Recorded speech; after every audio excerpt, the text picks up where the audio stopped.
to witness the wonders of this land every day.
With love from Indonesia.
Ladies and gentlemen, may we have your attention? The program will begin shortly.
Hello, good morning, everyone. Welcome to panel session 4.4 entitled Population Dynamics, Demographic Transition, and Population Aging. So we have a wide range of topics for this session, and we have four papers to be presented today. So after the four presentations, we will be having the floor for your questions, comments, and suggestions to our speakers. So I'm Joy Cruz. I'm from the Hong Kong University of Science and Technology, and also from the University of the Philippines Population Institute. So before I introduce our speakers for today, may I ask our moderator Eddie to introduce himself and also to give us the housekeeping rules. Okay, thank you, Joy. Here I have you in guiding the discussion in this morning. Before we start this discussion, let me read just a little housekeeping before we get started. Number one, each presenter will have 15 minutes to present the abstract. Number two, a notification sound will remind presenter when time is up. The first sound indicates that there are only 5 minutes left for the presentation. The second sound means time is up.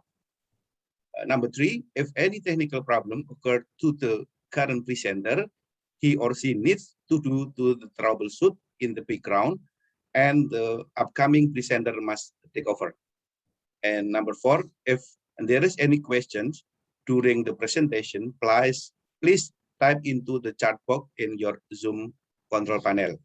The format of the question should be your name, the name of presenter you would like to ask your question to, and your question. We will pick them up during Q&A session and the end of all presentation. Thank you, Joy. Okay, thank you, Eddie, for those housekeeping rules. So the first paper to be presented is entitled The Consumer Satisfaction Performance Index of Family Planning Counselors in West Java Province in Indonesia. It will be presented by Dadang Suhenda of the National Population and Family Planning Board, located in Bandung, West Java, Indonesia. So take it away, Dadang. Yes. Jackson, Yes, can you hear me? yes. Okay. Good morning, everyone. It is good to see you all here in the 5th ASEAN Population Association Conference. My name is Dadang Suhenda from National Population and Family Planning Board, West Java Province in Indonesia. It is my privilege to be present here to present my research paper about the Consumer Satisfaction Performance Index of Family Planning Counselor in West Java Province in Indonesia. First, I will explain the background of this research, and then method, result, and discussion. And finally, I want to present to you about conclusion. I will share you my presentation. Okay, let's start with the first slide.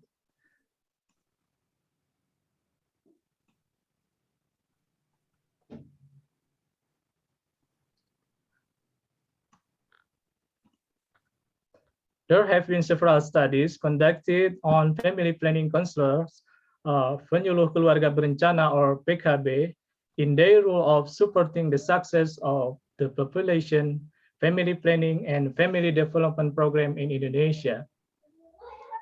Due to the community needs and expectation, a consistent effort in improving the PKB service quality is important.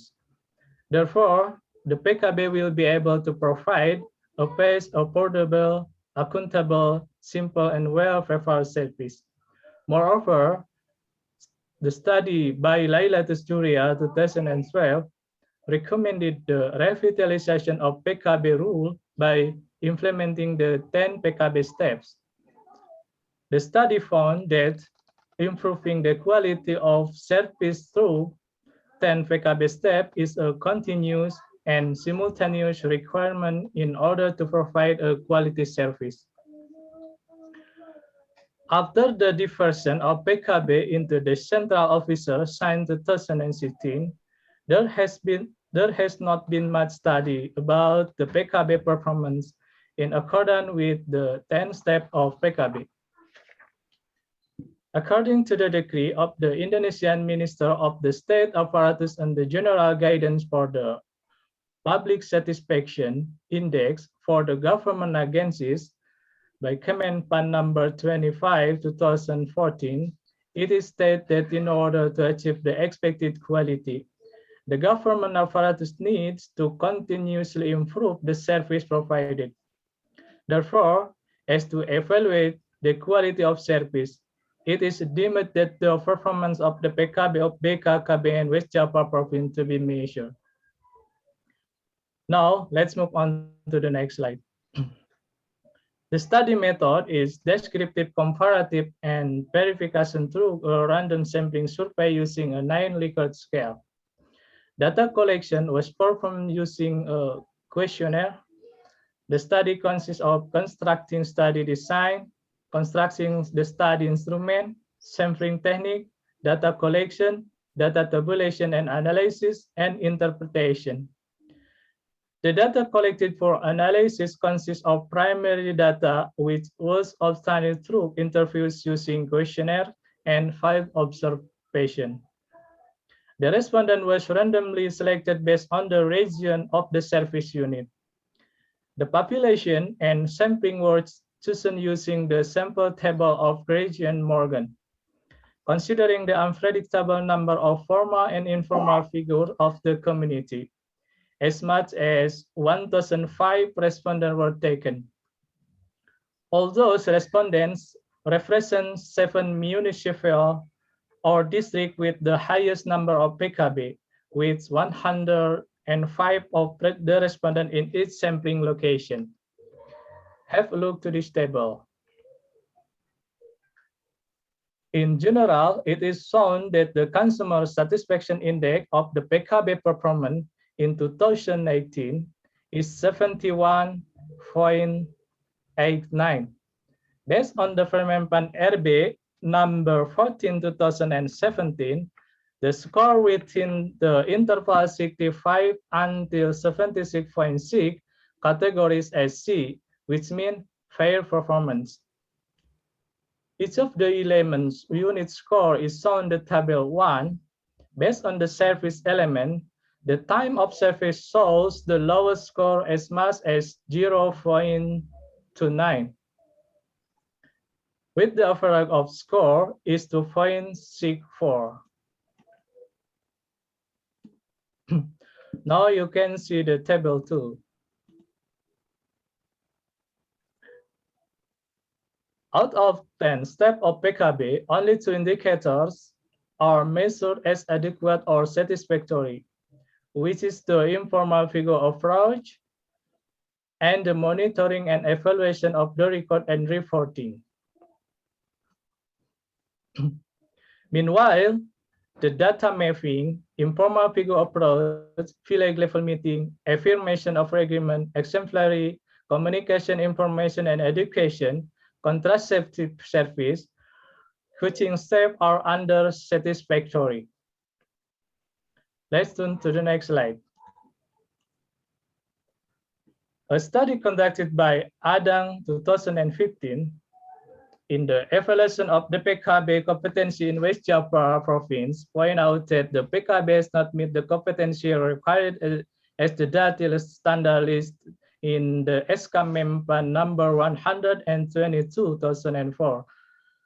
In relevant, the test of competency for 1,332 of PKB in West Java province in 2017, while 89.2% PKB are still in need of further training and development. A previous study by Kurniawan 2010 implies that several factors contribute to PKB performance in Indonesia are insufficient managerial ability, credit point-oriented tasks, as well as the limited knowledge of the family planning program. Moreover, the constrained ratio of the number of villages with the numbers of officers result in an uneven distribution of the ability to support community participation. Accordingly, while the minimum ratio expected 1 to 2, the ratio of number of PKB and the number of the village in West Java province in August 2018 is 1 to 5. Hence, in addition to the lack of PKB competency, the inadequate ratio of PKB also contribute to the mediocrity of the PKB performance in West Java. Similarly, the study by Zuria 2012 that the weakening of political commitment during the decentralization policy leads to a decrease in the institutional capacity of the family planning board, hence lessen the operational commitment. All of the factors above induce the narrow and diverse institutional board on the district and sub-district level. The reduced number of family planning managers in the lowest base and the confined budget as well as inadequate facilities, and eventually leads to mediocre performance. In addition to these factors, further studies of many other contributing factors are needed. My next slide will be about conclusion. In general, the study shows that the consumer satisfaction index of the PKB performance in West Java in 2018 is fair performance. Based on the service, the timing of service is the lowest index. Out of 10 steps of PKB, only 2 indicators The formal figure approach and the monitoring and evaluation of the record and reporting are measured as satisfactory. Okay, the summary of my presentation concerning the result of finding of my team. Thank you very much for your great cooperation, and I do appreciate for your feedback. It was good to see you all here. Wassalamualaikum warahmatullahi wabarakatuh. Okay, thank you very much, Dada, for that very insightful presentation, highlighting the importance of evaluating or assessing the performance of our personnel doing family planning services. Okay, so for your questions for Dadang, you can already start, typing it in the chat box. So kindly state your name as well as to whom the question is directed to. Okay, the second paper is entitled An Empirical and Comparative Study on Trends of Old Age Threshold in Selected Asian and Aging Countries. And this will be presented by Sampurna Kundu from the Center of Social Medicine and Community Health, Jawaharlal Nehru University in New Delhi, India. Sampurna?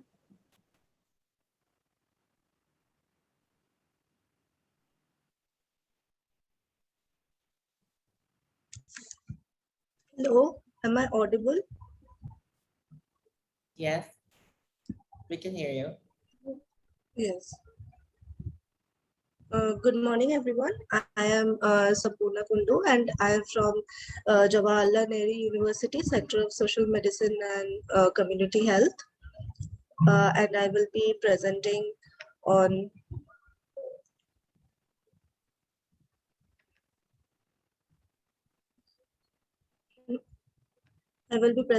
an empirical and comparative study on the trends of prospective old age threshold in selected Asian and aging countries.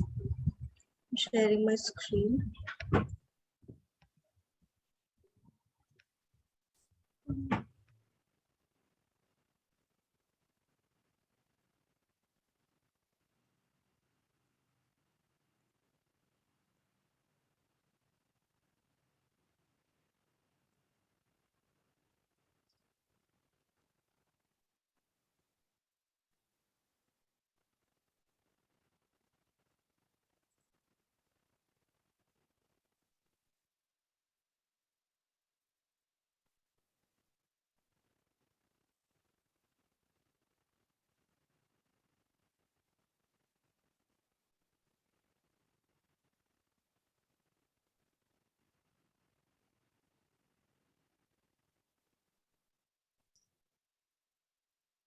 Hello.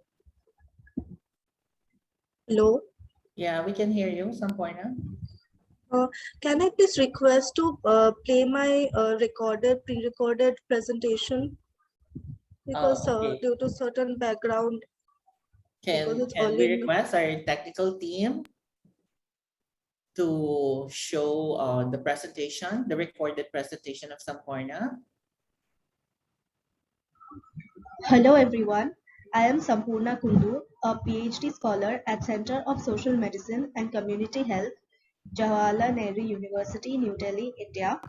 And I'm going to present on the topic an empirical and comparative study on trends of prospective old age threshold in selected Asian and aging countries. This work is a part of my MPhil dissertation that I did under the supervision of Dr. Preeti Dhillon at the Department of Mathematical Demography and Statistics, International Institute for Population Sciences. This was done during my course of MPhil course at IIPS, Mumbai. Looking at the background of this topic, India is in the latter part of the third stage in demographic transition with declining fertility and mortality. This marked decline in death rates which is driven by the improvements in health condition due to medical progress and better living conditions. Now, potentially negative consequence of this rising life expectancy together with a simultaneous decline in fertility rates This longevity is leading to a dramatic aging of the populations of many countries, profoundly changing the balance between their young, adult, and older components. Now, the conventional measures of aging do not account for such major improvements in health and life expectancy.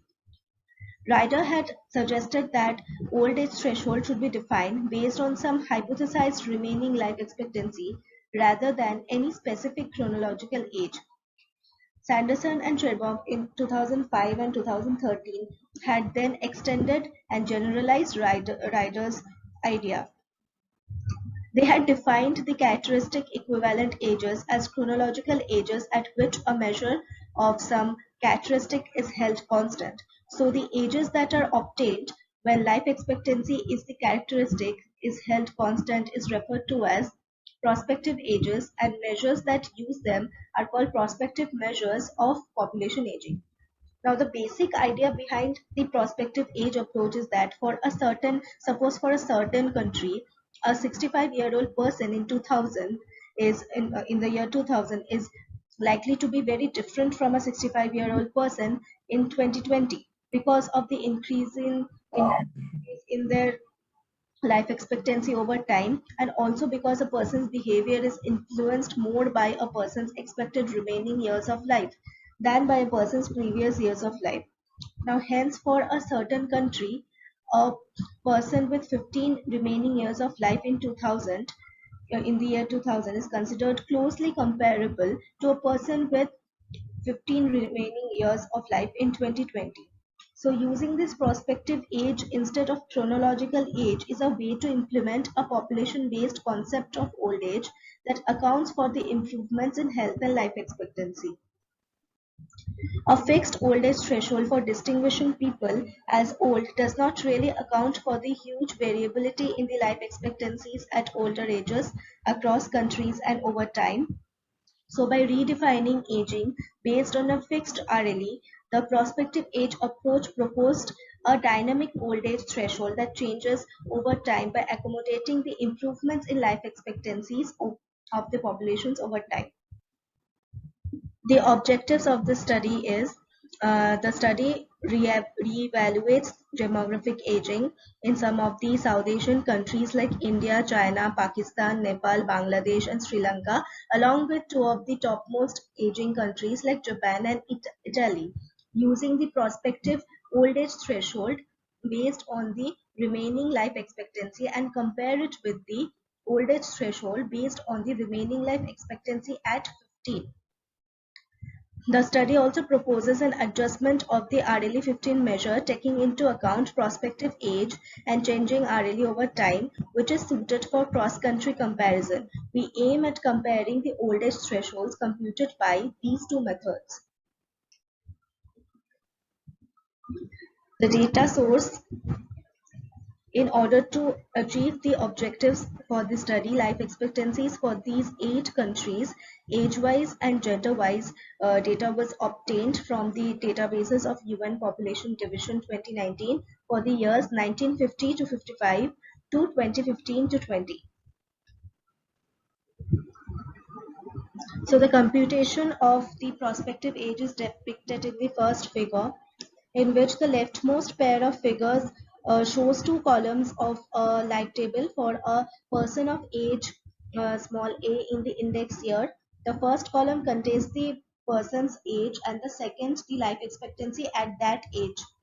And the rightmost pair also shows 2 columns of a life table, but they are written as the mirror image of the first 2. The last column contains an age of a person in the standard year, and the next to the last column contains the life expectancy of people of that age. So the prospective age of a person of age small a in the index year is the age in the standard year denoted by capital A in the figure, such that the remaining life expectancy of a person of age small a in the index year is the same as the remaining life expectancy of a person of age capital A in the standard year. Now, the calculation of the prospective age is done by taking 1950 to 55 as our standard year. So, the prospective old age threshold is defined as the age at which RLE equals to that of a person aged 60 or 65 living in 1950 to 55, which is nothing but the prospective age at 60 or 65 for all the years. It has been computed to see the trend of prospective old age threshold from 1955 to 2020.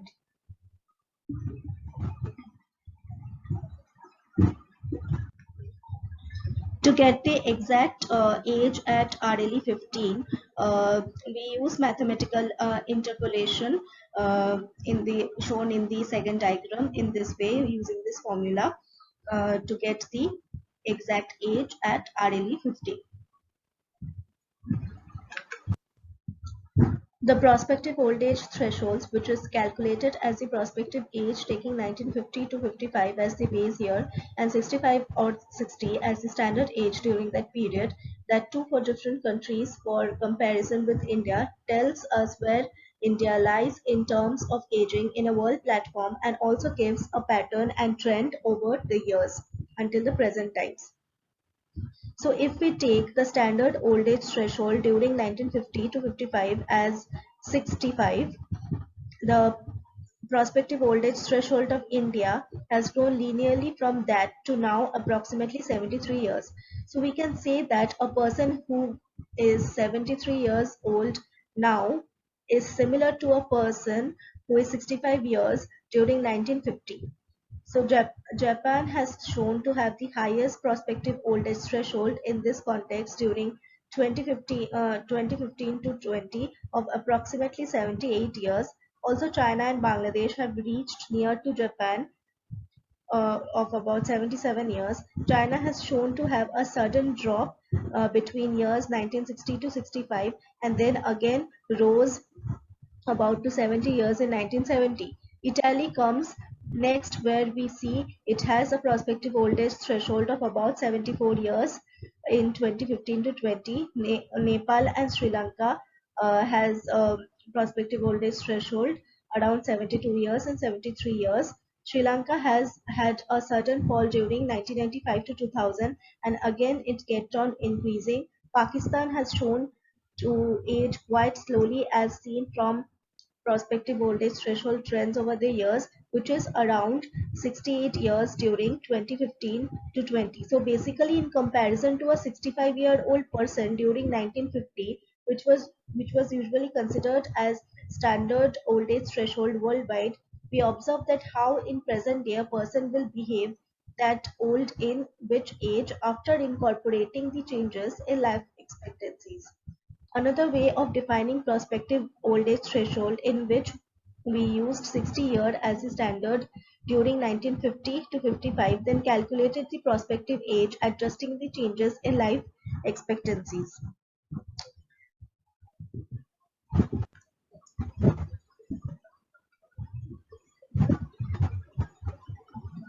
So from the second graph, it can be observed that how a person has aged over the years till 2020, who was 60 years old in 1950 to 55. India has shown to have a prospective old age threshold of 69 years in 2015 to 20 with respect to 60 years during 1950 to 55. Prospective old age threshold has grown over the years consistently and linearly, showing that India is aging quite fast. On comparing it with the highest aging country, Japan, it has highest prospective old age threshold in this context of around 73 years during 2015 to 20. China and Bangladesh here also is near to Japan and has a prospective old age threshold of approximately 73 years and 72 years respectively. Then comes Italy, which has a prospective old age threshold of around 70 years in 2015 to 20 with respect to 60-year-old during 1950 to 55. Nepal and Sri Lanka has approximately the same prospective old age threshold of 68 years during 2015 to 20.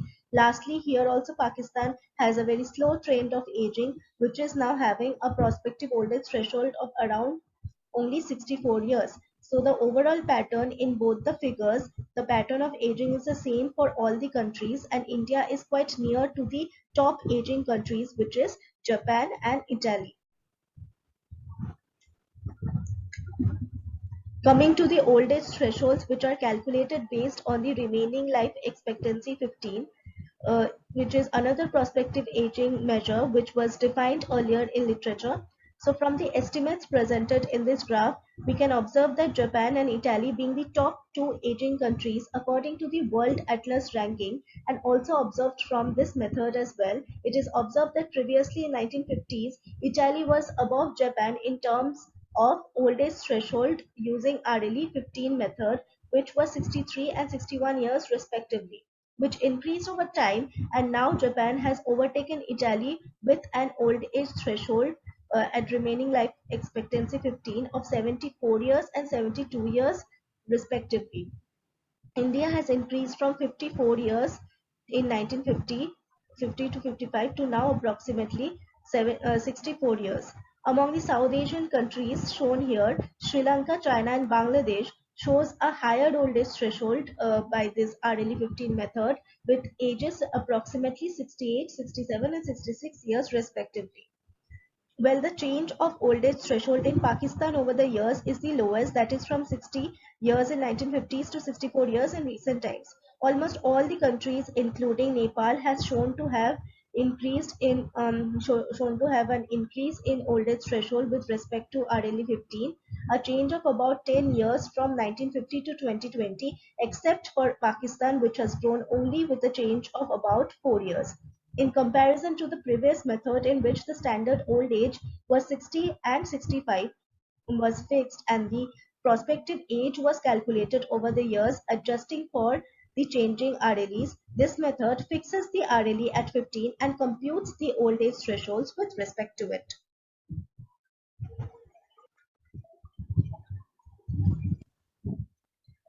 Estimating the old age thresholds through prospective measures showing gender differentials from 1950 to 2020.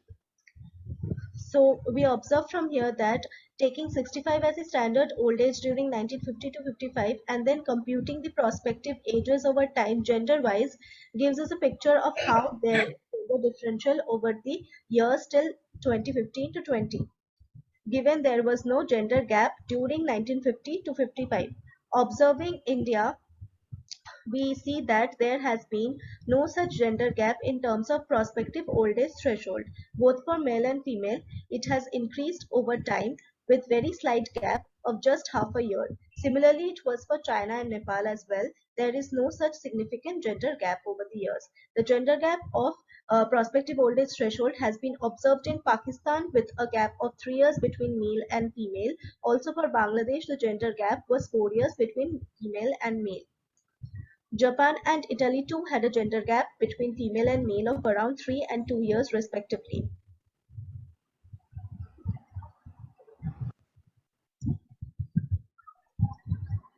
In this figure, we see the estimates of old age threshold based on RLE 15. Gender-wise gives us a clearer picture in terms of gender gap, as here we do not assume fixed old age in the beginning. So the RLE is fixed at 15 and then the old age thresholds are computed, giving us a clearer depiction of the persisting gender gaps. The gender gap, which was not significantly there in India and China with the previous method, can be seen here quite well. There is a gap of about 3 to 4 years in almost all the countries, but an interesting result lies for Pakistan, which gives us a completely opposite result, which shows a decline in gender gap, with females having higher old age thresholds than males, which was not the case in the previous method.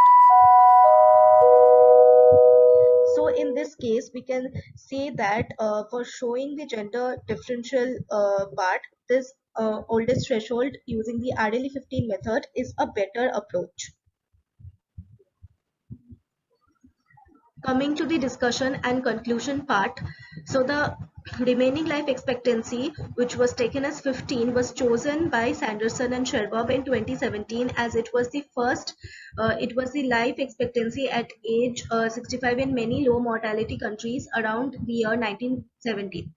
According to this method, India has grown from 54 years during 1950 to 55 to now 64 during 2015 to 20.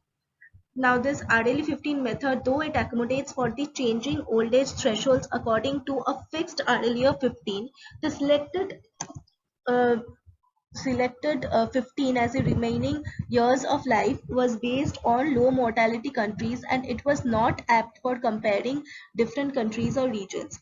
Referring to prospective age instead of chronological age allows us to account for improvements in longevity. The prospective old age threshold adjusted by Demoru and Negiri in 2016, which was defined as the age at which the remaining life expectancy equals that of a person aged 65 living in 1887. The prospective old age threshold of India has grown linearly from that to now approximately 73 years. In the words of Sanderson and Cherbob in 2008, we can say that 73 is the new 65. Also, the findings from this study has important policy implications.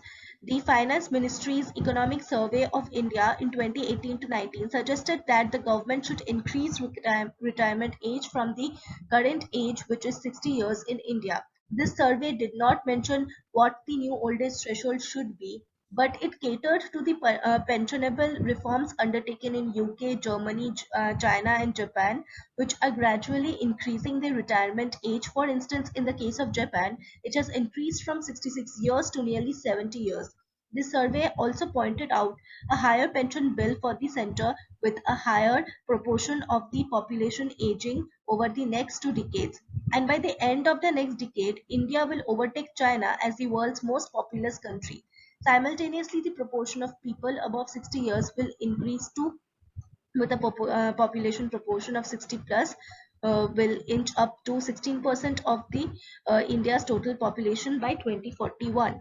Therefore, with the increasing life expectancy due to better health facilities, the survey concluded that retirement age should be increased too. The trends from 1950 to 2020, from the estimates, we could only observe the prospective old age thresholds and old age thresholds measured by RDL15 method, but then it only accounts for the for one dimension, which is life expectancy. So multiple other dimensions of health and functional abilities, etc., can be done in future studies. It might be also worthwhile in future studies to understand the determinants of the differentials in the gender gap as well.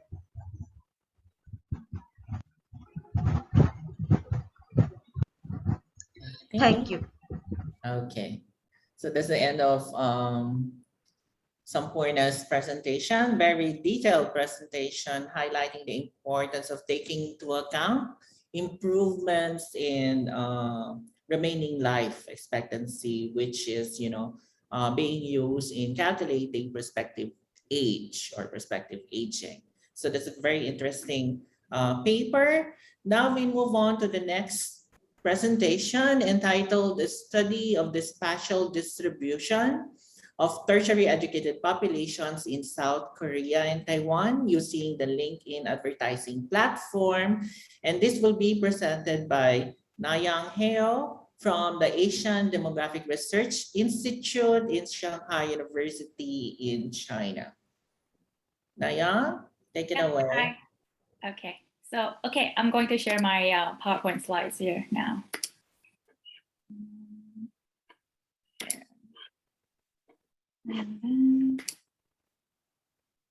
All right, can everybody see my slide?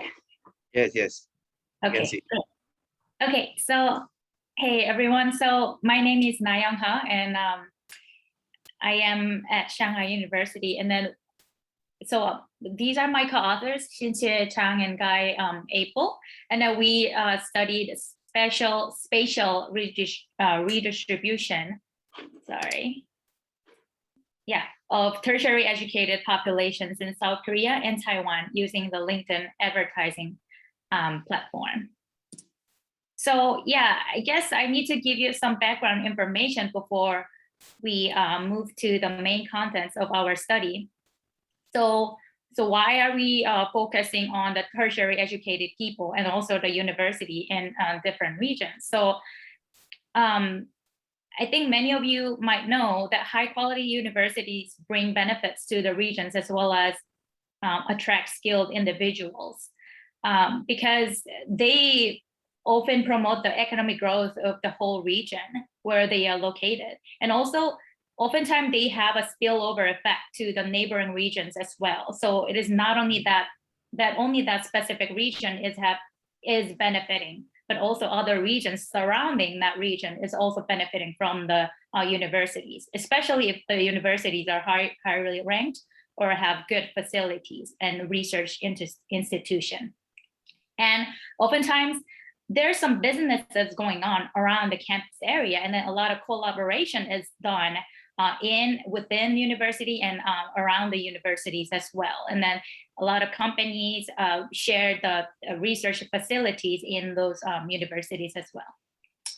And the alumni networks formed around the region, in the regions, can work as another pull effect for skilled individuals that are coming from other regions.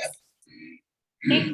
And then, so yeah, we are focusing on high skilled individuals, right? So what does it mean by high skilled individuals in our study? So there are various definitions of high skilled individuals, but in our study, we define them as individuals with high education, which means university education or above.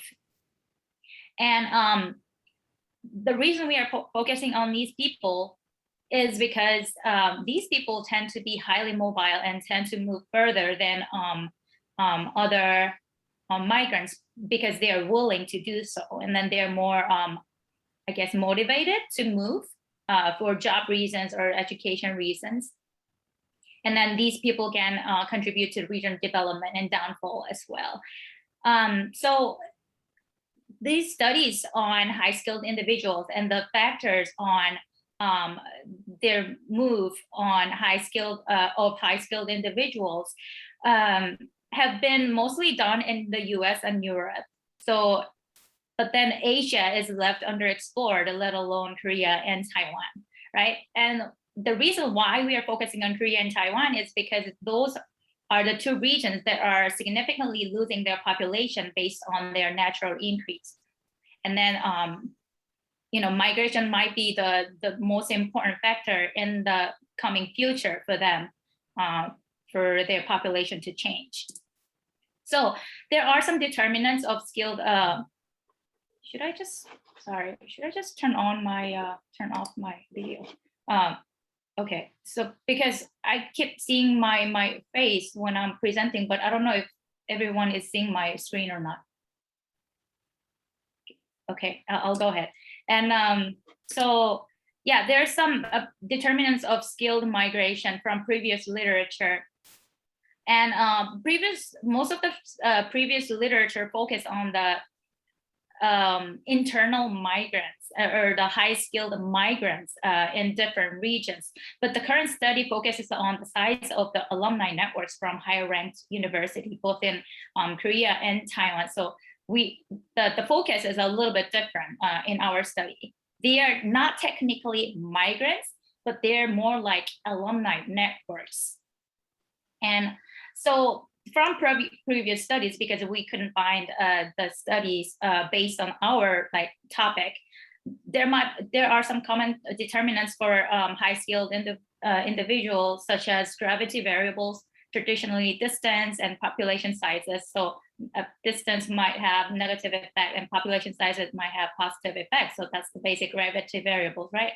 And the regional structure variables, and then those representatively, there are unemployment rate and age variables. So they might have, so these are some representative economic level variables. Okay, so about the data. So traditional data sources cannot really, we can use them, but it's really difficult to do a comparative studies involving specific and high ranked university graduates and the factors for their regional distribution.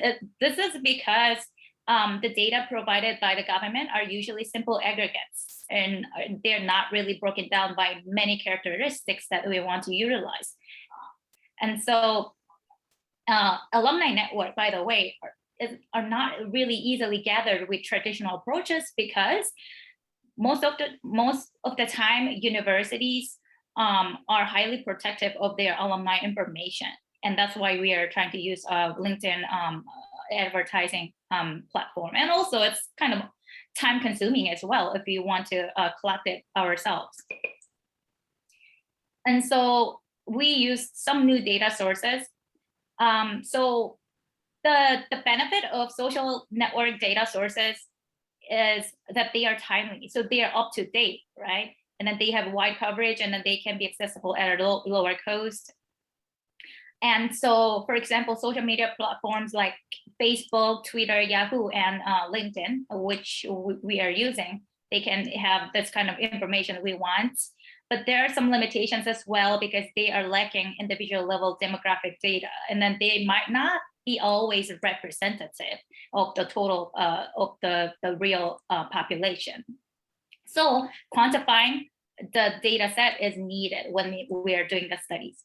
So these are 3 objectives of our study. So first of all, we are going to validate the data from the LinkedIn advertising platform there that we are using in our study to check whether the data is comparable to the traditional data set. And second, we're going to show spatial redistribution or distribution of university alumni networks at the provincial level in Korea and Taiwan. So for that, we are going to show some bilateral plots.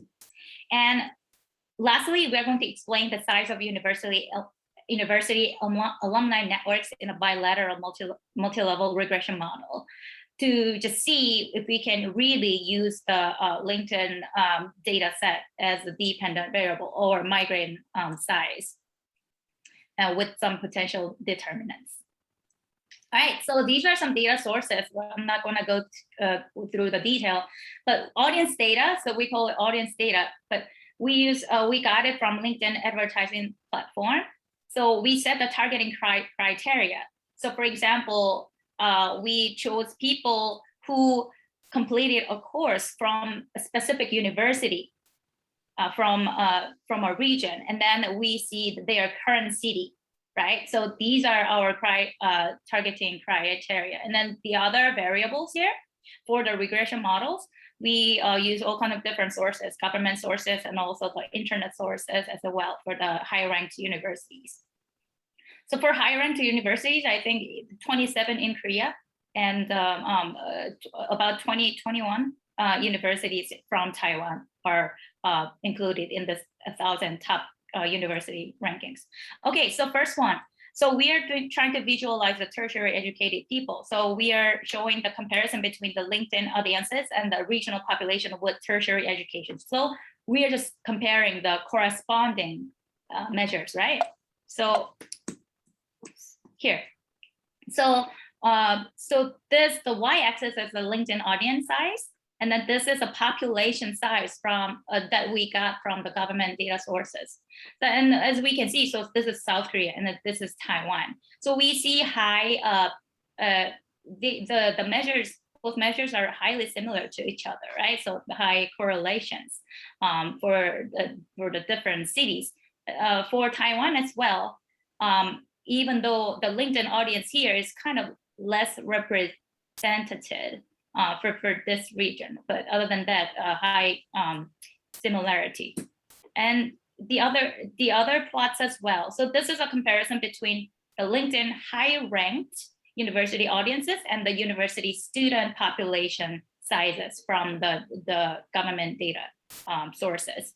And as we can see, we still see high similarity between these two.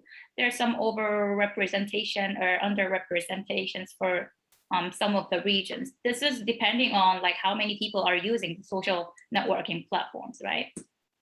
Okay, so yeah, I talked about this before already in the previous slide. Okay, so these are for the second aim of our study.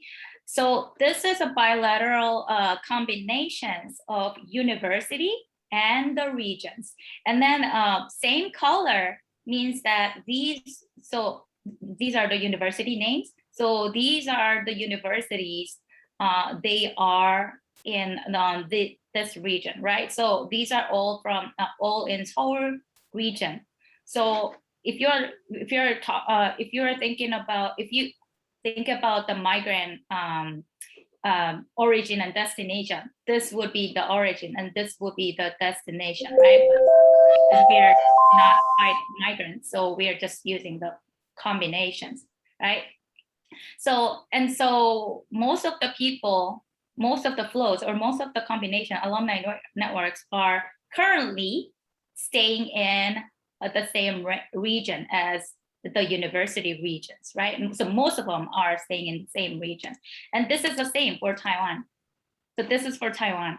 So most of the people who got educated in specific regions here, they stay in the same regions. Most of the region, except a few different flows here. So the commonality between these two regions, South Korea and Taiwan, is that most of the people, they stay in the same region after they educated from the universities. But more so more a unique pattern in Korea, more so than in Taiwan, is that if you got educated from Seoul regions, they stay in Seoul more likely so than other regions. So that's the one difference between Korea and Taiwan. Okay, so last one, we did multi-level regression analysis. So this is our basic equation. So this one, look, this is the migration, the university alumni network size, the audience size, right, from LinkedIn platform. So we used that as a dependent variable, and these ones are the variables that we got from different data sources, right? So student sizes of the origin and the population, and the current city distance stayer means if they stayed in the same region or not, and then unemployment rate and the wage. So this is an extended gravity variable, the model. Okay, so this is the result of our regression analysis. So as we can see, the kind of conventional gravity variables show the effects as expected. So high population, larger LinkedIn audience sizes, alumni network sizes, and also larger student size, the larger the alumni network size, and these distance negative effects. And same region, so yeah, so if they stayed in the same region, they got the higher, the larger audience size. And the wage effect was not really significant for Korea, and it wasn't significant for both. I'm talking about the unemployment rate, not significant for both regions, but wage was significant only for Taiwan. So higher wage, larger university alumni network. So the reason why we are using regression analysis is because we want to show the LinkedIn audience data is very usable, very we can utilize it compared to conventional data sources. Okay, so yeah, we were able to validate the LinkedIn audience data and related to traditional data, and but then we should be very cautious that the demographic and demographic distribution of the regional registered data and the targeted audience data might not be similar. They might not be the same, but this is just the one pitfall for social network data sources. And yeah, and there are some implications. So as I mentioned earlier, populations in Korea and Taiwan will be shrinking in size. So the economic growth of the remote regions that do not have similar infrastructure and resources would have more disadvantages. And then, as I said, because we are losing population momentum, both in Korea, South Korea and Taiwan, the only force that we could have is the internal migrants, right? Especially the high-skilled individuals, because they drive economic growth better than other people. So the gap between regions that attract skilled individuals and the regions that lose them will become bigger. And alternative ways of attracting high-skilled individuals are needed for the regions that are highly dependent on inflows of skilled individuals. Okay, so that was the end of my presentation. Thank you, everyone. Okay, just in time. Thank you, Nayang, for that very interesting presentation using like new methodologies and of course, non-traditional data sources like LinkedIn, you know? So that's very interesting. So if you already have like your questions for the 3 presentations, kindly put them in the chat box. So Eddie can already start browsing through them. So the last but not the least of the presentations is entitled The Change of Household Need for Caregivers of Older Persons in Thailand. So it's like we're going around Asia in this particular session. So this presentation will be, this paper will be presented by Rutana Petsitong from the Faculty of Physical Therapy, Mahidol University in Thailand. Rutana? Hi, can you hear me clearly? Yes, we can hear you. Thank you very much.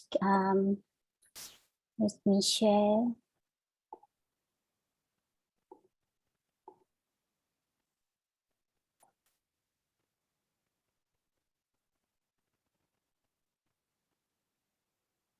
Okay, good morning everyone. I'm Ratana Pesitong from Faculty of Physical Therapy, Mahidol University, and my co-author, Professor Pathamawa Pathanawong from Institute for Population and Social Research, Mahidol University.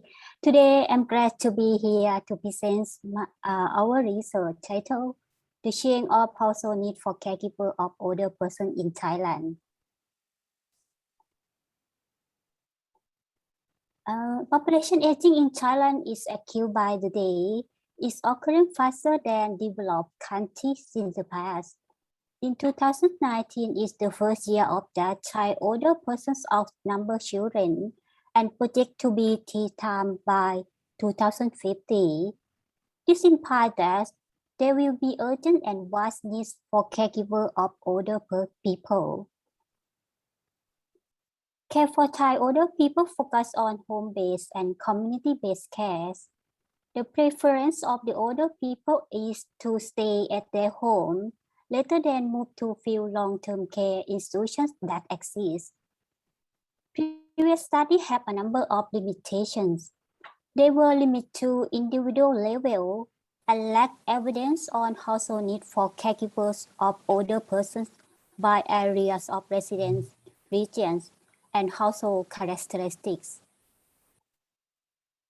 This study aimed to explore levels and trends of household need for caregivers of older persons and to investigate differences in household need for caregivers of older persons by area of residence, regions, and household socio-economic characteristics in terms of household wealth and educational attainment of household head. Data were obtained from the survey of older persons in Thailand in 2007, 2011, 2014, and 2017, conducted by National Statistical Office of Thailand. The survey was designed using a stratified two-stage sampling approach. The sampling frame was from the population and housing census. Provinces were assigned as strata. Each stratum was divided into 2 administrative areas called in-municipality and out-municipality. Primary sampling units were blocks for in-municipality and villages for out-municipality, which were allowed 6,000 blocks and villages. Secondary sampling units were private households using systematic random sampling from a list of all households in the select blocks or villages, where totally allowed 80,000 households. The survey covered people aged 60 years and older residing in the private household. This study includes only households with older person aged 60 years and over in the analysis. For outcome measure, this study defined household need for caregiver of older person as having one or more older people in the household who need a caregiver for caregiving. It's assessed based on the ability of older person in performing basic 5 activity of daily living, including eating, bathing, dressing, brushing teeth, and toileting. Older person who answer that they were unable or that they need some help as in need for caregivers. This study analyzed based on household level. We apply household weight to make nationally representative of sample household. According to the survey, employees are certified to state sampling for data collection. This study took complex survey design into account for statistical testing. Findings. The final representative sample were around 22,000 to 28,000 older people household during the year 2007 to 2017. The average number of older people per household has been increasing, whereas household size was reducing. The percentage of household need for caregiver of older people vary. From 5% in 2007 was slightly lower to 4.6% in 2011. The percentage was higher to 6.6% in 2014, and then was marginally decreased to 6.3% in 2017. Our pool data analysis indicate a statistical significant difference in the household need for caregiver across time. With respect to areas of residence, the findings clearly show that the level was higher in urban. This presents with the blue bar graph. The percentage of household need for caregivers in urban decreased from 6.8% to 5.8% in 2011. Then returned to the same level as in 2007 at 6.8% and slightly increased to 6.9% in 2017. Likewise, the percentage of household need for caregiver in rural area declined from 4.3% in 2007 to 4% in 2011. However, the sharp increase in household need in rural was shown in 2014. Therefore, the rural-urban difference in the household need for caregiver of older people disappeared at that time. And then in 2017, it dropped to 5.9%.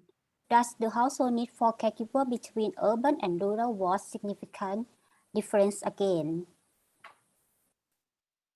Differentiates by region.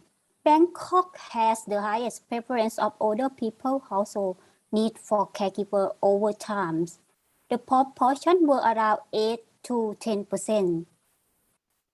The level of need in central of Thailand were obviously increasing from 5.9% in 2007 and 2011 to 7.4% in 2014 and 7.5% in 2017. Northern show the lowest preference and relative stable, approximately 4% during 2007 to 2014, but rising to 5% in 2017. The fluctuations were observed in northeastern and southern of Thailand. When taking household wealth into consideration, the findings show that there was significantly difference in the household need for caregiver of older people across household wealth only in 2011. This presented by the green color. Higher prevalence of the need for caregiver were found in the high socio-economic household than in the lower socio-economic household. Noteworthy, the increasing trend was shown in the rich household during 2011 to 2017. In terms of educational attainment of household head, there were significantly differences in the household need for caregiver across the educational attainment only in 2011, but not in 2014 and 2017. The increased trend was shown in the older people household where household head completes primary school or less, as shown with the yellow color. Discussion.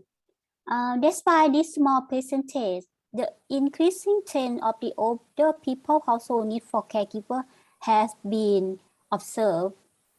With the continuing increase in the older people population in Thailand, we believe that the level of the need for caregiver will still be rising.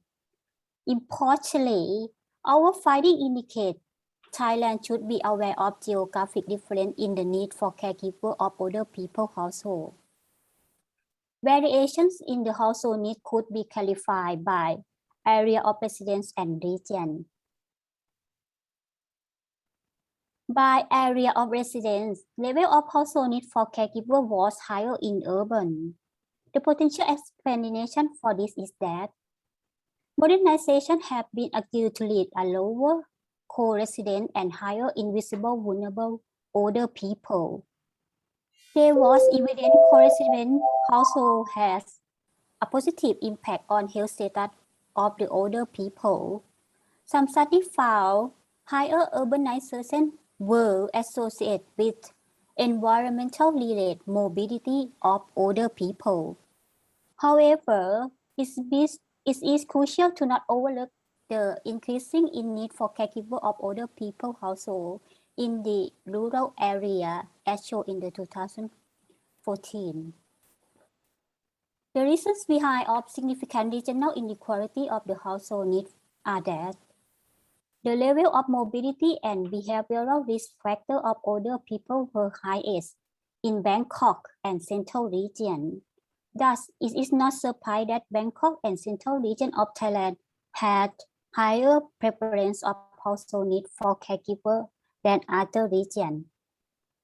It's what report in 2014, high level of functional health impairment in remote area of northern Thailand, which might cause the rising level of the household need in the later year in 2017. The strength of this study is that it analyzed data from the National Population-Based Study with large sample size. However, we have some limitation. Firstly, it covers only private household. Therefore, the small number of older people who were in the institutional care were omitted. Secondly, we investigate basic ADL performance of older people as the indicator of the need for caregiver. However, this might not directly account for psychosocial needs of the older people household member. Lastly, population weight is based on a different set of population projection of Thailand. So, interpretation require caution. To sum up, the rising trend of older people household need for caregiver were present. This indicates rising demand for long-term care service in community of Thailand. The long-term care policy must take geographic differences into consideration. Thank you for your listening. Suggestion and question are welcome. Okay, thank you very much, Ratana, for that very timely analysis of the caregiver needs in Thailand. So something that we can learn from, especially for countries in Asia that still has to enter its aging phase. So before we open the floor to questions, maybe we can do our photo op first. Okay, can we do that? Can I request the technical team so that we don't forget it?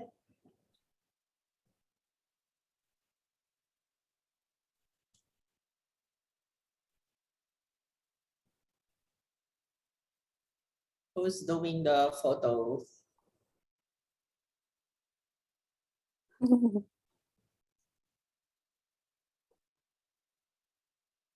Is it done?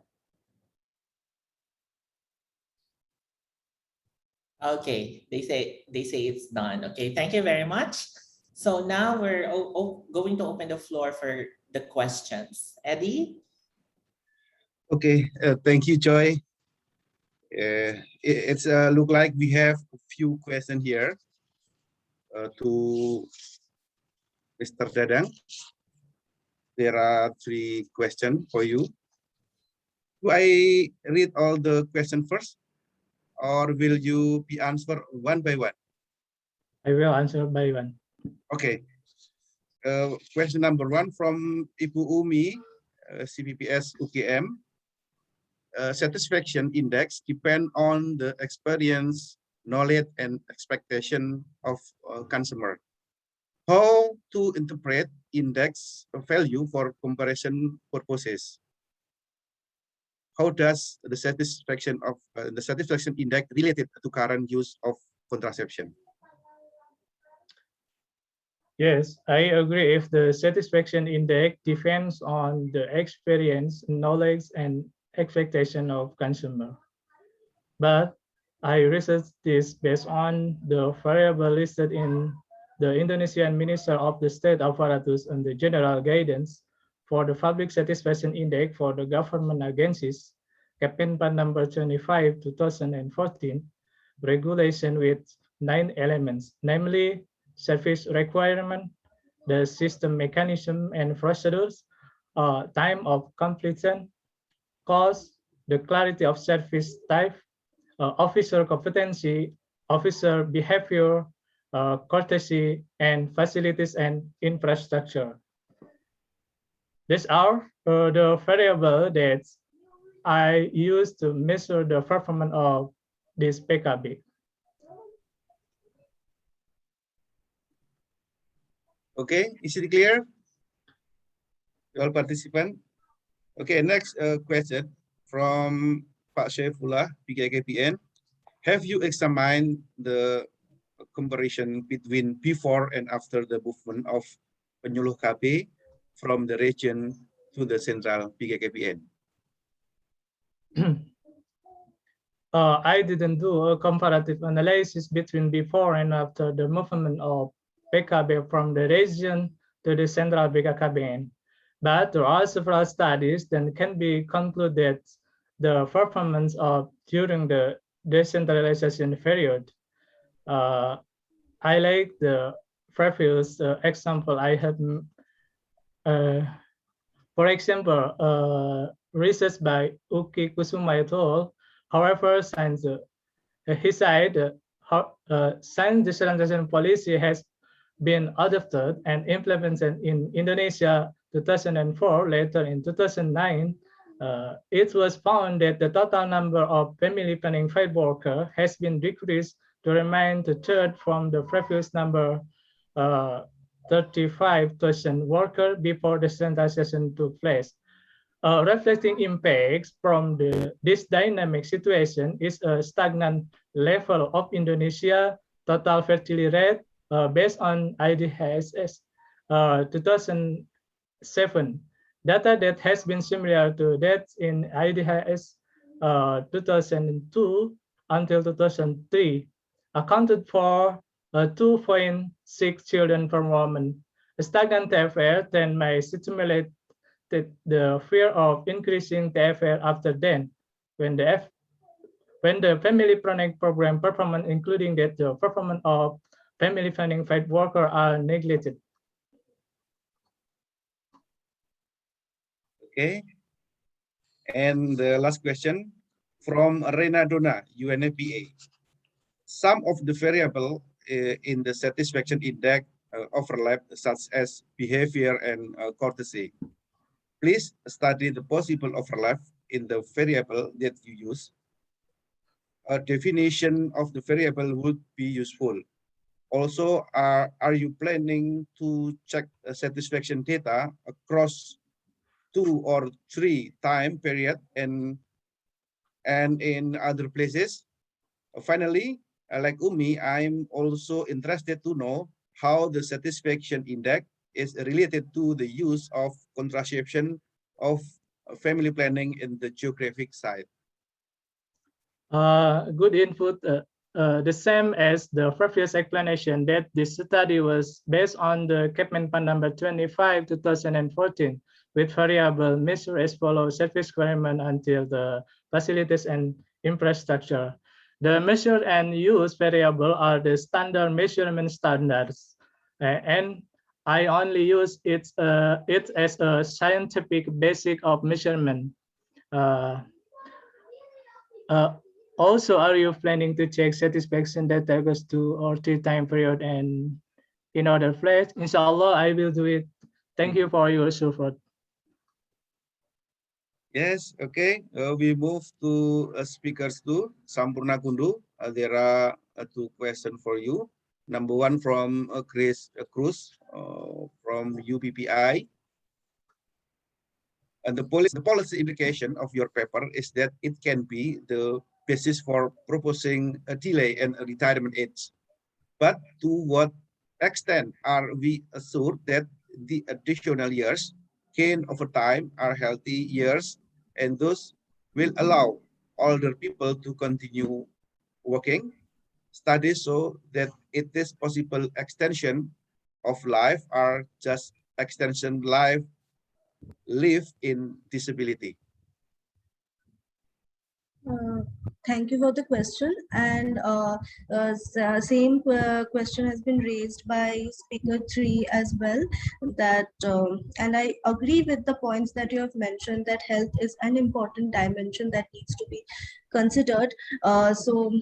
This study is like I've specifically the study is to show that the methodological differences in the prospective age method and how the increasing longevity can be used to define old age in current times, and also to show the how where India lies in a world platform by comparing it with other countries. So in the end, also I mentioned that there's limitation in the study that have not considered the other dimensions that can be done in future studies. So in a separate study, I did focusing specifically on India, where other dimensions of health has been taken, and there also similar results have been obtained, and the same recommendation that there needs to be an extension of old age in terms of retirement age. So that is. Thank you so much for the questions. Okay, Sampurna Kundu. We will move to Naya. There is one question from Evalina, North Sumatra.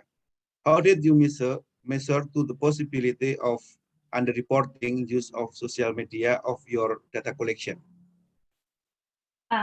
Okay, so yeah, I guess this is one of the things that we really need to be careful when we are using the social media data sources, right? So we did actually quantify our audience data sources to the conventional data sources from the government. So if you remember the plot where I plot all the audience sizes and the regional population sizes as dots, right? So that's how we compared the 2 different data sources. And then for the underreporting, so yeah, we saw some regions, maybe 2 or 3 regions that were where the LinkedIn data, LinkedIn audience sizes were kind of represented. But I think that's because of the regional differences of using social media platforms. So I guess that's how we kind of quantify the social media data source. Yeah, Naya, in connection with your answer to that question, I was just like wondering how did you account for fake profiles? Fake profiles. Oh, interesting. Yeah. So I can't, yeah, actually I can't really answer to that because I've never thought about it, fake profiles. But I think that's something that we should really think about in the future research. So yeah, because we picked on people who put their school information, but if they got the education from a specific university, they would list it on the profile, and also their current residence. And also, yeah, I think that's something we need to think about for the future study. Thank you. Okay. Okay, we move to speaker 4. There are 2 questions from participant. Number 1 from Evalyn. It is interesting that the number of older people per household is increasing, while the mean number of people per household is decreasing. Do you think the trend will continue? Also, could you give some brief explanation on the trend of sending older people in home care facility?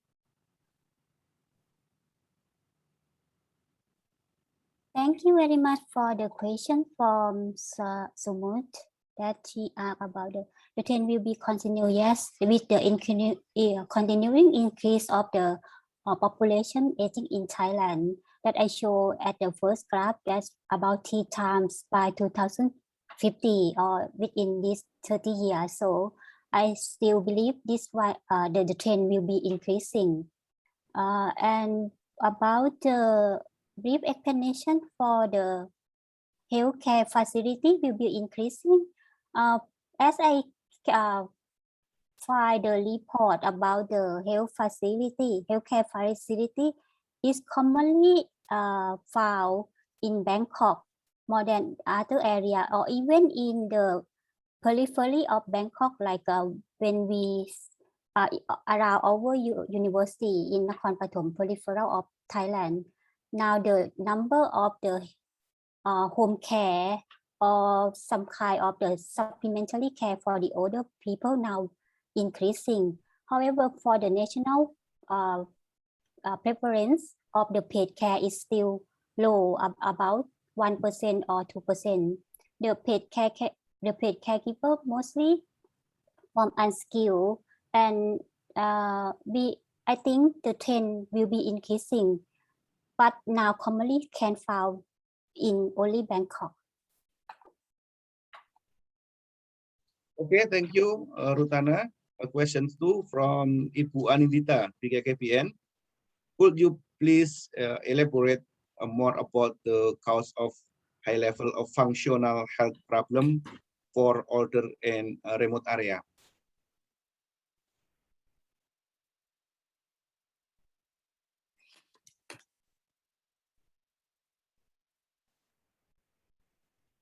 I'm sorry, Rutana.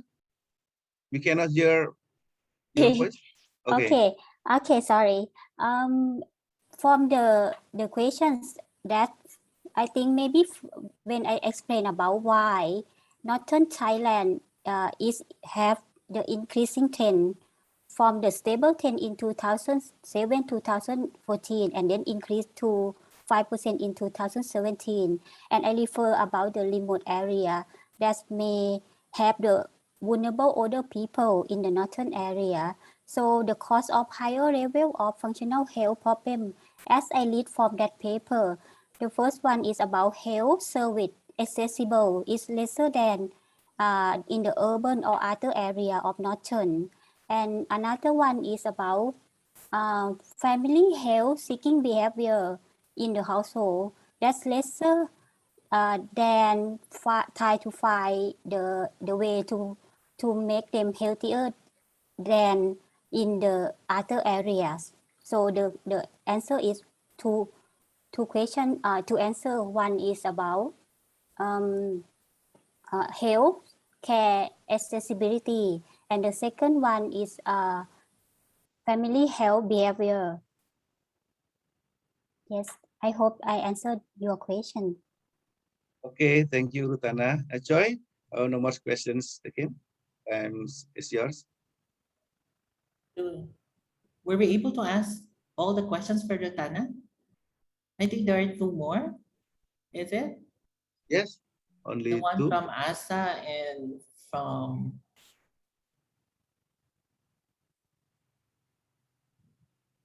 Grace Cruz of your PPI. Oh, okay. Also, Asa Torkelson. Oh, from UNFPA Bangladesh. Yeah. Yes.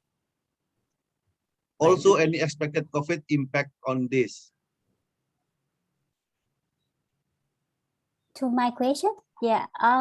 Thank you very much for this question. Actually, we want to see the difference, gender differences in the needs of household for caregiver, but because we analyze at household level, so sometimes in the same household they have both male and female, or some household have only male. So the finding is cannot show clearly that about the gender difference in the need for caregiver. Thank you for that your question and suggestion. Maybe I can talk with my co-author more about the gender difference. Yes, this is questions from Chris Cruz, UPPI, to Rutana. In your analysis for geographic differences in the level of caregiving need of the household, did you control for other variables such as its structure? If an area has an older population, it is possible that the need for care is needed.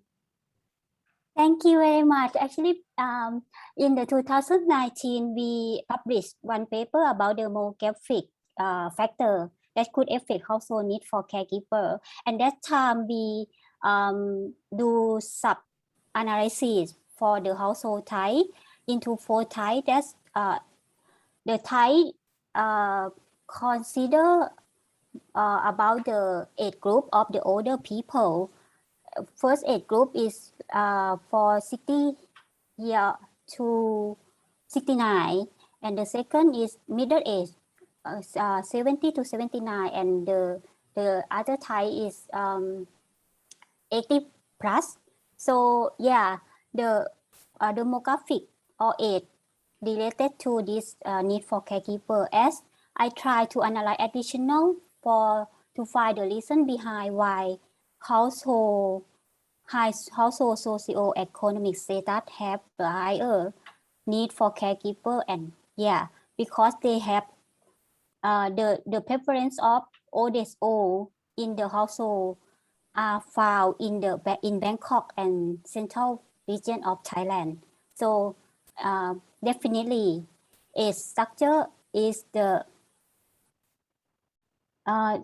age structure is effect to the household need for caregivers. Thank you. Okay, Rutana, we ค่ะ have one question from Sulohana. สุโลหานะ Yeah, ค่ะ were there any gender differences for the need for care, and the ADL activities may also differ depending on higher age, like 60 and 75. Did you also look at its related illnesses? The illnesses, we didn't look at the illnesses because we think that the ADL can indicate the preference of need for caregiver. For the age, it can affect, but for the illness, is we didn't analyze for that, so I cannot show the result of this one for this time. Okay, thank you, Rutana. Thank you, Next question. Rutana. That was very Yes. interesting. That's why you got so many questions on your presentation. We still have a few minutes for questions. So while we're waiting for them, maybe I can ask some questions. I have a question on the presentation of Samporna.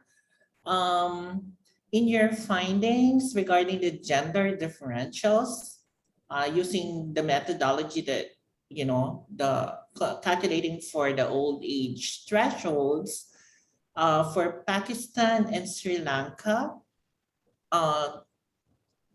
the old age threshold is higher among males compared to females. And we usually expect, the reverse, higher for females than males. Yes, that. Yeah. So Yes, that what do is you an think is the reason for interesting. that? So that was an interesting result, but specifically no explanation could be found for that particular result. So yes, that is one limitation of that. But Yeah. because So when you use the remaining life expectancy of 15, yes. it shows the expected result wherein Yes. So females one thing is, that is what I've said, that for specifically for showing the gender differences, the RLE 15 method is a better approach in terms of showing, because we are not assuming from the beginning that both are having the same base age year basically. But in RLE 15 method, we are taking the age at when the remaining life expectancy is 15. So in that case, for gender differential depiction, this is a better method. So it will show the expected results. Yes. So maybe that's something that needs, additional investigation. Yeah. For Dadang, I was like wondering, while you mentioned that there's like 1,005 respondents in your survey, I was wondering who are these respondents and what's like the profile or the characteristics of these respondents?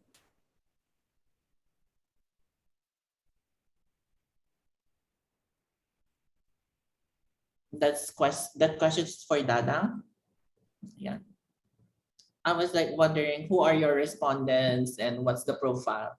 Highest number of PKB in 7 municipal or district in the West Java province. It is a main factor to collect the data from 7 municipal. It is a highest number of PKB. Okay. Yeah, maybe one last question for Dayang. I was like wondering what can be like the policy implications of your results? Yeah, so I mentioned briefly at the end of my presentation, but I can expand from it a little bit. So, for Taiwan and South Korea, we've been losing population momentum for a while, and then the natural increase is not really happening, especially in Korea. So we are saying that because universities are great attractive points for the high-skilled individuals, because they can build a network around it, and also like businesses are blooming around these areas. So, but then that is only for the cases that are big cities. Small cities, they are losing population and high-skilled individuals as well. So what we are trying to say is that we need to work on better facilities in those regions that are small regions that are losing populations. So I guess that could be one of the. Yeah, thank you very much, Dayang. So I think it's already time to end the session. Thank you very much for all the presenters as well for the audience. So after this, there will be a 30-minute break, or you can also look at the poster sessions, which is on aging and population and environment, which will run from 10:30 to 11 a.m. Jakarta time. And then next will be a parallel session, which is parallel session 5 at 11 a.m. to 12:30 noon Jakarta time. Okay, thank you very much again. Okay, thank See you you in the all. next session. Bye-bye. Thank you, moderators and presenters.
Hello.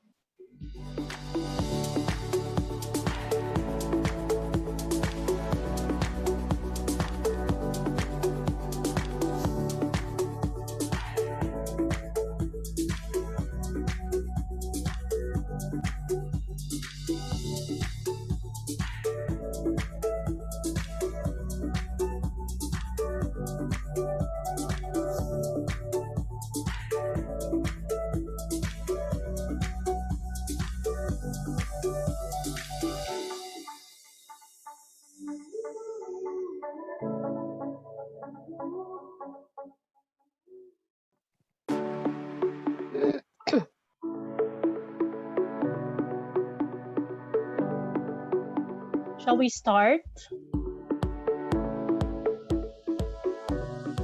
Yeah, I think it's done at 11 o'clock now.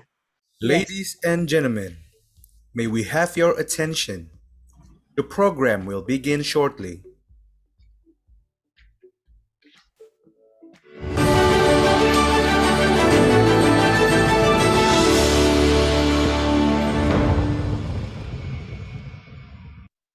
Thank you very much. I see we have the first two speakers, so perhaps we can start. Okay. Welcome everyone for joining us in this parallel session on labor force. My name is Maria Midea Cabamalan. I am from the University of the Philippines Population Institute. I will be your moderator 1. Our moderator 2 is Evita Hani Pangaribowo, who will take care of monitoring and asking the questions from the chat box. But before we start, let me review some guidelines for this session. Each speaker will have 15 minutes to present. 2 notification sounds will be rang. The first means that the speaker will have 5 minutes left. And the second notification indicates that the speaker should stop the presentation. We will ask our 4 speakers to present first before we entertain questions. Please be sure to put your questions in the chat box. We do have an interesting geographic focus in this session. India, Indonesia, and Bangladesh are among the top 10 countries in the world with the highest population, and examining their labor force will aid in crafting policies and programs to improve the welfare of the working age population and, of course, the rest of the population. Let us begin with our first presenter, Guillaume Marois, from the Asian Demographic Research Institute and from the International Institute for Applied Systems Analysis, who will present his paper on labor force projections for India using microsimulation. Guillaume, the screen is yours. Thank you. Thank you. Let me share my screen. Okay. So yeah, good morning, everyone. I'm Guillaume Marois from the Shanghai University, but actually I am in Vienna. So for me, it is 6 a.m., which is very early. And I will present the labor force projections I did for India using micro simulations. So the objective of the study was to provide a first set of labor force projections for India and its regions up to the year 2060. And with this additional dimensions to traditional population projections, we can have maybe a better assessment of the potential demographic dividends rather than using only the age structure and the age dependency ratio. Some information on the background. As you probably all know, India's fertility is declining and is now very close to the replacement level. So this should theoretically lead to a much lower age dependency ratio, and we can expect a demographic dividends. However, in India, the women's labor force participation is among the lowest in the world and has even declined in the last few years, despite increasing educations among women and despite this declining fertility. So the production method is a microsimulation. It is done within 3 steps. The first steps, what we did is replicating into a microsimulation framework a multi-state core component population projections that already has age, sex, education, states, type of residence. The type of residence is either urban, rural, and this was done for the period 2010 to 2060. So we have 35 states, including the Union territories, and each state is split by urban and rural for a total of 70 regions. And the education, which is also an important dimension in these projections, has 6 categories, passing from no education at all to primary incomplete, primary complete, and so on until post-secondary educations. Second step, because this forecast is a bit outdated now, so we adjust the population in 2020 based on the United Nations World Population Forecast prospect for the year 2020. And then in the third step, we implement on the top of this labor force participation module that I will explain in a couple of slides. Just a summary first of some assumption of the model. So what is included in the model? If you were to say first that okay, we assume that fertilities continue to decline and it would be below the replacement levels, so from 2.4 in 2010 to 2015 and decline slowly up to 1.8 2060. The life expectancy is also increasing, continue the past trends. We assume increasing educations for both men and women. So this is only the proportion with no education that is basically passed from a certain percentage now to almost 0 in the future. And also the proportion with post-secondary also increased and so on. And we have region-specific differentials. So the fertility is not the same in all regions. Some have much higher fertility, for instance, than other ones. We have urban-rural differential for all the dimensions, as well as a differential between educations for many dimensions, such as fertility rate. For the labor force participation, and this is the important additions of this model, it is calculated from logit regression parameters based on the periodic labor force survey. So in this regression model, we have, of course, age and age square, educations and the interactions of age and educations, because the effect of age on labor force is not the same for low and for high educated people. We have parameters for regions. So so we have parameters for regions that will lower up or down the labor force trends. What is interesting also that we add a variable, the young kids, so the parameters 5 here. This is a variable that will track if a woman had a child in the last 5 years. So micro simulation, as you may know, it is at the individual level. So it's very easy to keep a track of the past event, such as having a child. So the impact of having this variable in the equation is that when the fertility decline, it should impact the labor force participations. So the more the fertility decline, the more women should participate into the labor force. We also have an interaction between having a child and having post-secondary education, because again, the effect of having a child is not the same for women with a university degree than for those with no university degree. So the rates look like this. This is only using the parameters and converting them into participation rate.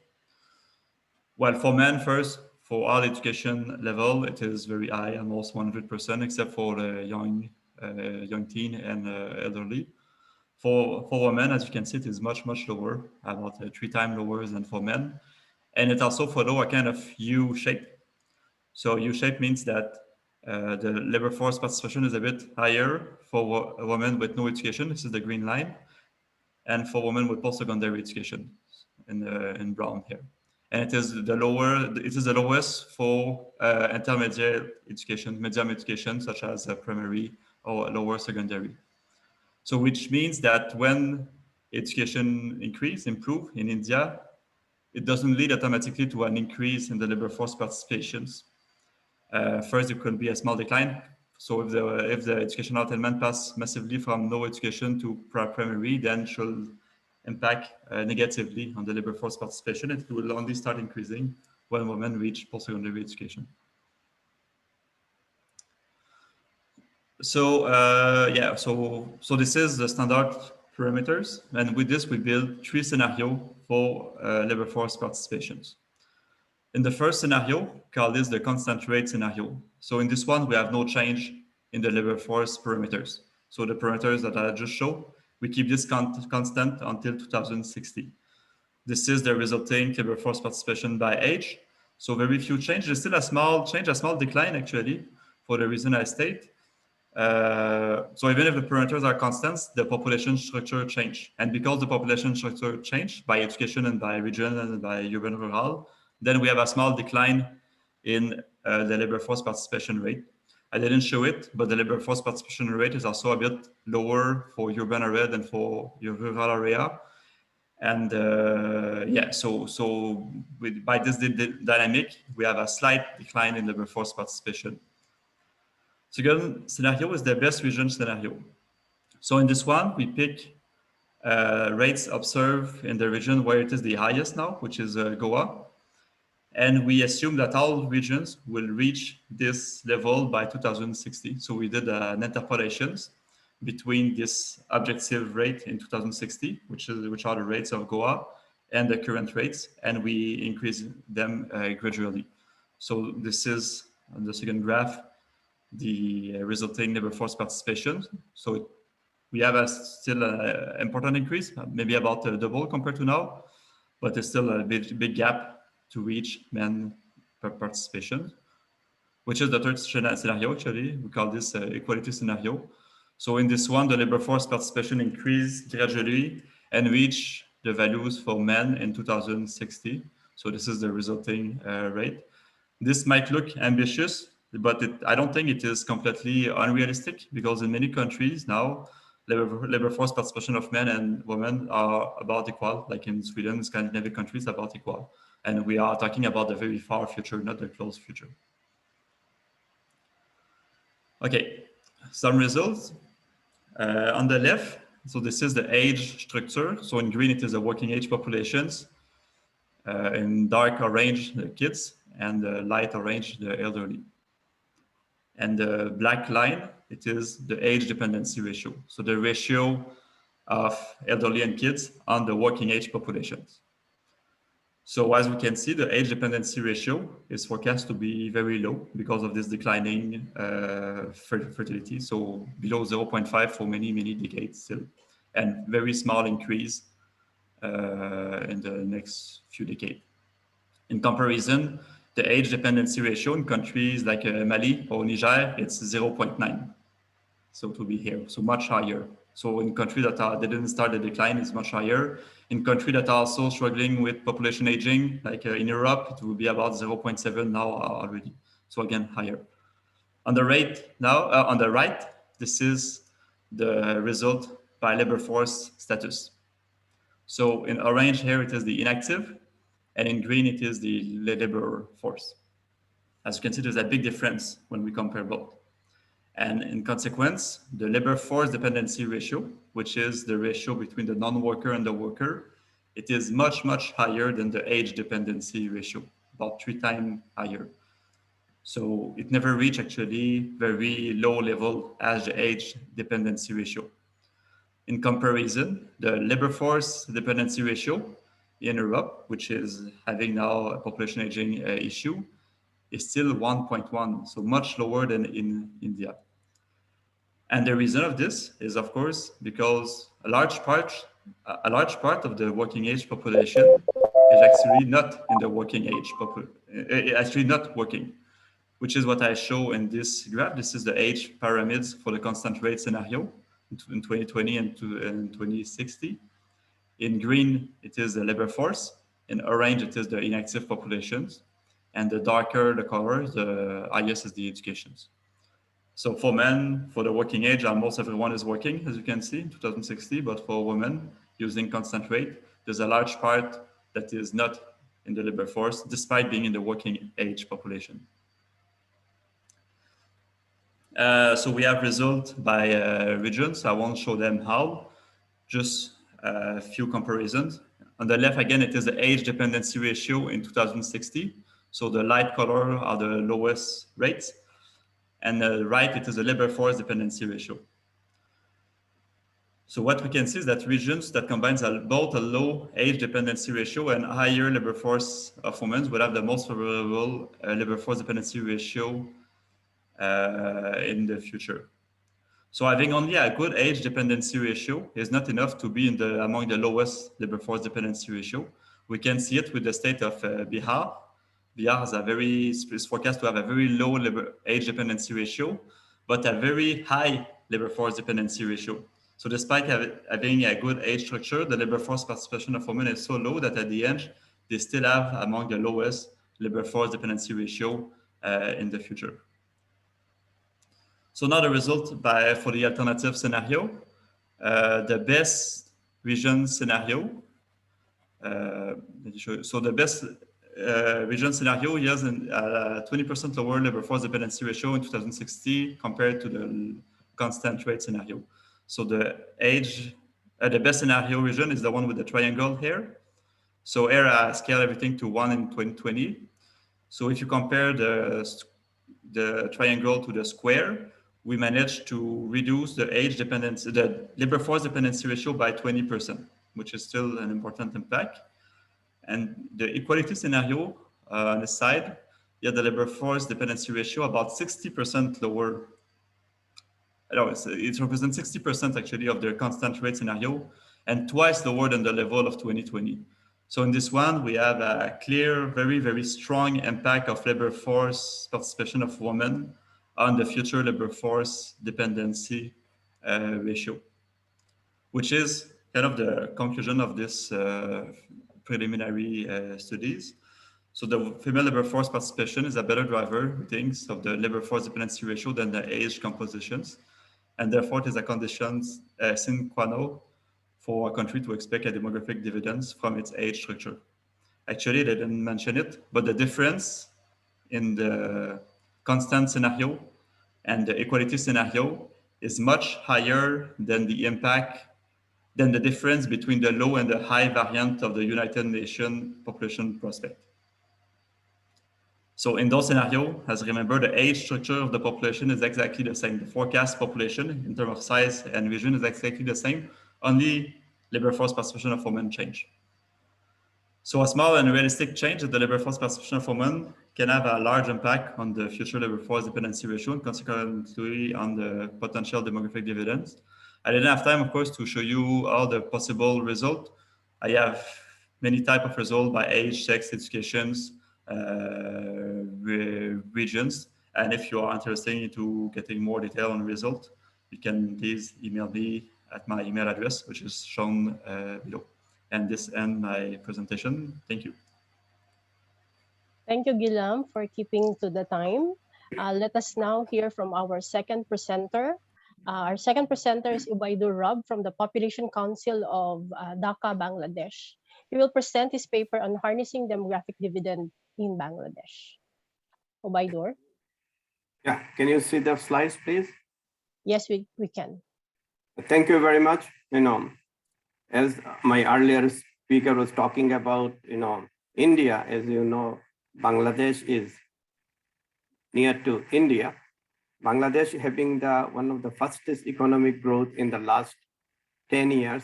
And in the current World Bank and Asian Development prediction is that Bangladesh is crossed India and Pakistan on per capita income. At the same time, we are having a rapid decline in fertility. Life expectancy has increased significantly, particularly in the last several years. And there are several gender and policy related issues in Bangladesh where we have improved significantly. Our participation is significantly for the female participation in higher secondary school, and even the primary school has over earlier barrier, and now they are more girls are enrolled in school than the boys. Similarly, we have total fertility has declined to replacement level, and child mortality has declined, and similarly maternal mortality is declining and rapid urbanization. So what does it mean? It means that Ubaidur, if I may, can you please click the slideshow icon? Thank you. Okay. If you look at the total population size, in Bangladesh, which is roughly now 168 million, by 2030 it will be 180 million, and it will be stabilizing around 200 million. And urban population currently it is half of the population, and it may increase up to 60%. And as you see, the working age population has significantly increased over the period of time. So what we are seeing right now is that, if in from this graph, that, we'll be stabilizing population around 2055, and there will be more deaths than the births in those days. So population will be stabilized around, as I mentioned, 200 million. Age structure will be significantly changing, as you know, but working age population, as you see, from 2000 to 2030, it will be increasing. Dependency ratio will remain more or less in the same pace from 2020 to 2060. So this is the period what we call demographic window period, where a country can do significant improvement in their economic activities. And the example are the Asian tigers, what are being now taught in all over the world. This is how Singapore, Malaysia done, greater economic prosperity in the span of 30, 40 years. Now Thailand, Indonesia is also, Malaysia are being also considered. For Bangladesh, if you see that India, the female labor force participation is significantly low till today. We have approximately 63 million people in the labor force, only 43 million are male and 20 million female. And if you look at the total working age population in million, it is 54 million for men and approximately 5 million for female, but percentage-wise, you see that significant varies. Labor force is a proportion of working age population. For male, it is 80%. For female, it is 36%. In total, it is 58%. Again, if you look at this, labor force participation with education level, as you know, Bangladesh is still following the British curriculum, and there is a tendency towards going towards regular education, what we call general education. So you see there is a disparity between male and female in this labor force participation by their education. If you look at the project, as I mentioned, approximately when we'll be stabilizing or near stabilizing, approximately 22.5 million population people will be, 2.5 million births will be occurring in Bangladesh, and it will be declining and coming around 2 million, and deaths will be approximately 2 million. In the recent years, we have approximately 2.8, 2.7 million births are taking place. So if you take those births in the past, we have, if you look at this for primary enrollment in Bangladesh, it is roughly 20 million, in the year 2021, and it's continuing. It will come down from 2021 to 2060 to 15 million. So these are the future labor force in the labor market.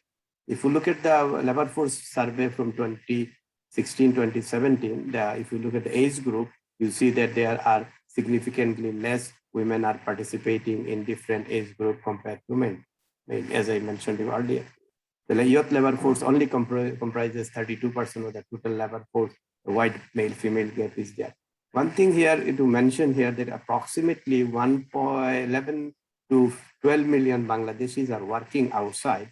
So those are not, calculated here when the surveys are conducted. So out of the total labor force, currently, if you consider 10 to 15 million, it's a huge number, and it's expected that by 2030, approximately 15 to 20 million Bangladeshis will be working outside, limiting, foreign earnings. Last year, it was approximately $25 billion, and it will be gradually increasing. Similarly, the garment sector, which is the main driving force for our economic prosperity for the last 10 to 15 years, is bringing $35 billion every year as export earning. So between labor force, expatriate Bangladeshis remitting to country and also the garment sector is the main bone of our foreign currency income. If you look at the opportunity period, as I mentioned, it started in 2001 and it will continue up to 2051. And working age population will continue to increase and then gradually decline as in any other, rapid fertility decline countries. The working age population increased by 2.3 million per annum between 1991 and 2011, and it is decreasing. It's now 1.5 million per annum since 2011. So how, our education system is coping up this whole, economic activities, and if we want to do it, Bangladesh education system graduates rather than skilled personnel. And to give you a simple example, now in our 10th grade exam, which we call SSC exam, there are approximately 16 to 1.6 million students are graduating every year from this SSC examination.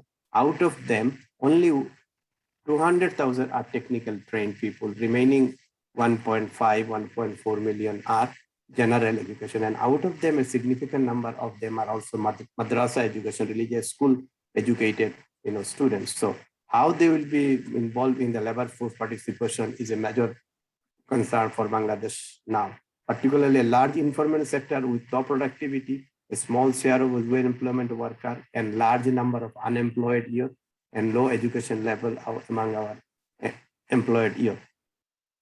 So in Bangladesh, student enrollment, as I mentioned, in technical vocational education is approximately 1.1 million, and TVET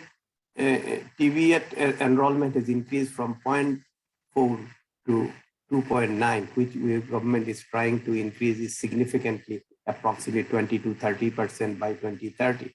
Again, there is gender parity is there. And as I mentioned, governments is earning a significant portion of money in our export earnings. Approximately 5 million women are involved directly in the garment sector, but their productivity low and also their education level is low. I mentioned the government will be reviewing these issues and trying to find out how best we can do. So how we can reap the demographic dividend in Bangladesh, as I mentioned earlier, continuing our health education program, because still we are malnourished and a significant portion of mothers are delivering below age 18. So the high childhood pregnancy is there and adolescent fertility. Education, we have to integrate early childhood education in our system, particularly strengthening our labor market productivity and our school system, and also invest more in technical education. Similarly, we have to diversify our economy, and in addition to sustaining our apparel industries, we are on now single industry dependent country, and prioritize investment in manufacturing sector, particularly in food, grains, processing industries, and also prioritize our overseas employment, particularly sending technically trained people outside Bangladesh. So if you look at the data, how much we are spending in education, 4 to 6% of the GDP, 15 to 20% the standard goal, but we are doing 2.1% of the GDP and approximately 12% of the national budget being allocated in last year. So how we want to reap this thing, diversification of economy, as I mentioned earlier, address the barrier in the local investment, because direct foreign investment is significantly low. Although we are seeing recently in the Corona period and also crisis in Myanmar, there is some shifting from China and Myanmar to Bangladesh, but still it is compared to India or even compared to Vietnam, it is significantly low. And this year, Vietnam has crossed Bangladesh and become number 2 apparel exporter, after China. We were number 2 for all these years. And we have to strengthen our linkage with the education system and labor market. We have to train people capable for our labor market. And particularly, we have to invest heavily on the technical education for the young people. As I mentioned, as we are graduating these students from the school level, they are not technically trained.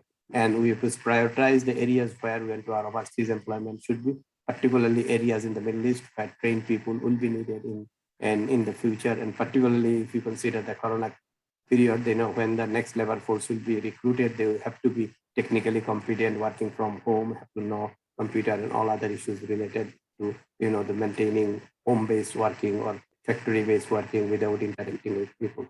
So these, in short, how Bangladesh can reap this demographic, dividend. If they can do it, Bangladesh will be a middle-income country, upper middle-income country by 2030, and some sort of a rich country by 2041, having per capita income of 35,000 plus. Thank you very much.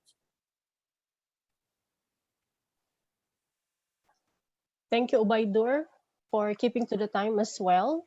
Let me check if our third speaker is around. I don't see her name. Shri Chandra from India. Okay, so I guess she's not around. Let me call our fourth speaker, our final speaker, or unless Shri would log in.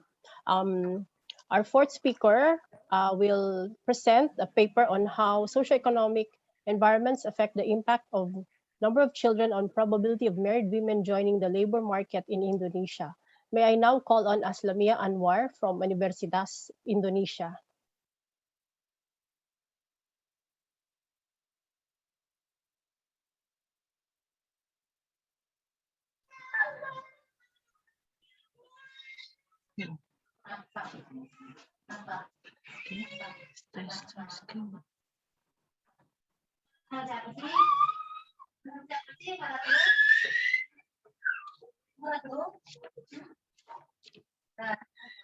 Okay. Assalamualaikum warahmatullahi wabarakatuh. Good morning. And my name is Aslamia Anwar. I'm from Faculty of Economic and Business, Universitas Indonesia. I conduct this study with Prof. Aris Ananta. Now I want to share about how does socio-economic environment affect the impact of number of children on probability of married women joining the labor market in Indonesia.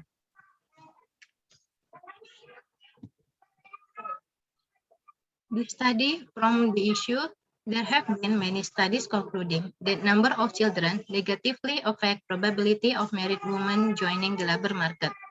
Klassen et al. 2019, Ismail and Sulaiman 2014, and Faridi and Rashid 2014. This study assumed the existence of incompatibility between childcare and female employment, and that childcare is exclusively the responsibility of mothers or women. The existence of incompatibility results in a negative correlation. There are also studies which focus on how social and economic environments affect individual behavior, like Sari 2012, Salehi et al. 2016, Digenmans et al. 2017, and Morris et al. 2018. Furthermore, Cameron et al. 2018 related the socio-economic environments to the probability of women joining the labor market in Indonesia. Nevertheless, no study has analyzed empirically how the impact of number of children on maternal employment varies in different socio-economic environments. How socio-economic environments affect maternal employment through number of children. This paper fills in this gap by examining how the impact of number of children on probability of maternal employment varies by socio-economic environments where the woman lives. The research question is, therefore, whether socio-economic environment strengthen or weaken the impact of number of children on probability of maternal employment. The study used the 2015 National Socio-Economic Survey to obtain individual variables like number of children, age, years of schooling, husband age, years of schooling of husband, employment status, size of household, per capita expenditure, urban or rural area, recipient of social protection card, ownership of motorcycle, ownership of car, per capita floor area, type of wall and floor. This study also used 2014 Village Potential Survey to obtain environment variable. This environment variable at village level, number of small and medium enterprises, distance to the nearest sub-district head office, number of occurrence of crime, number of community health service centers, number of kindergartens, and number of primary schools. And then this study also used published data in Statistik Indonesia, like per capita GDP, depth of poverty at district level.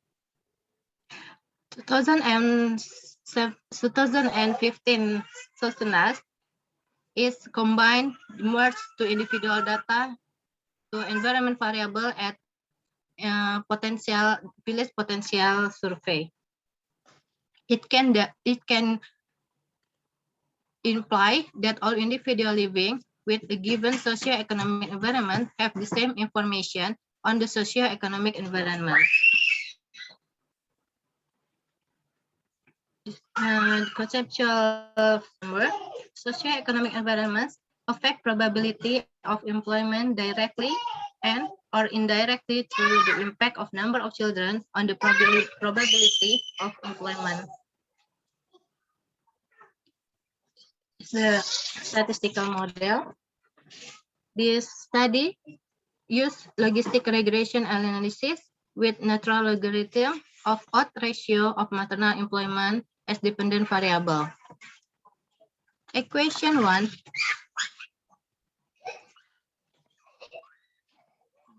This is the equation 1. Beta is the direct impact of probability of maternal employment. Delta is the direct impact of environment. Gamma is indirect impact of environment through the coefficient of child. Equation 1 reveals how socioeconomic environment affect probability of maternal employment. The environment can affect the probability directly or indirectly through the impact of number of children. It's shown by gamma.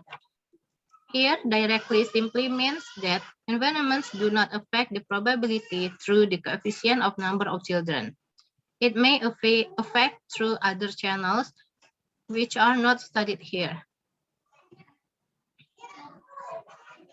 This equation 2 shows the impact of the change of unit of number of children on natural logarithm of odds ratio, that is beta plus gamma environment.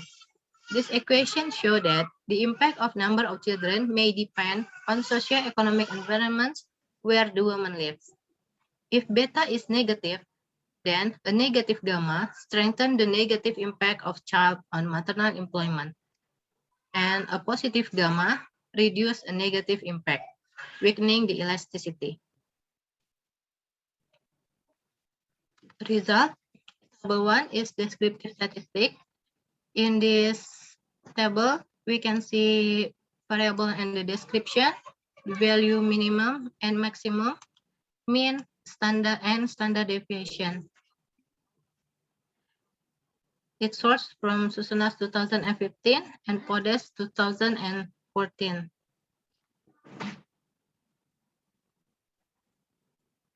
Table 2, impact of socio-economic environment on probability of maternal employment.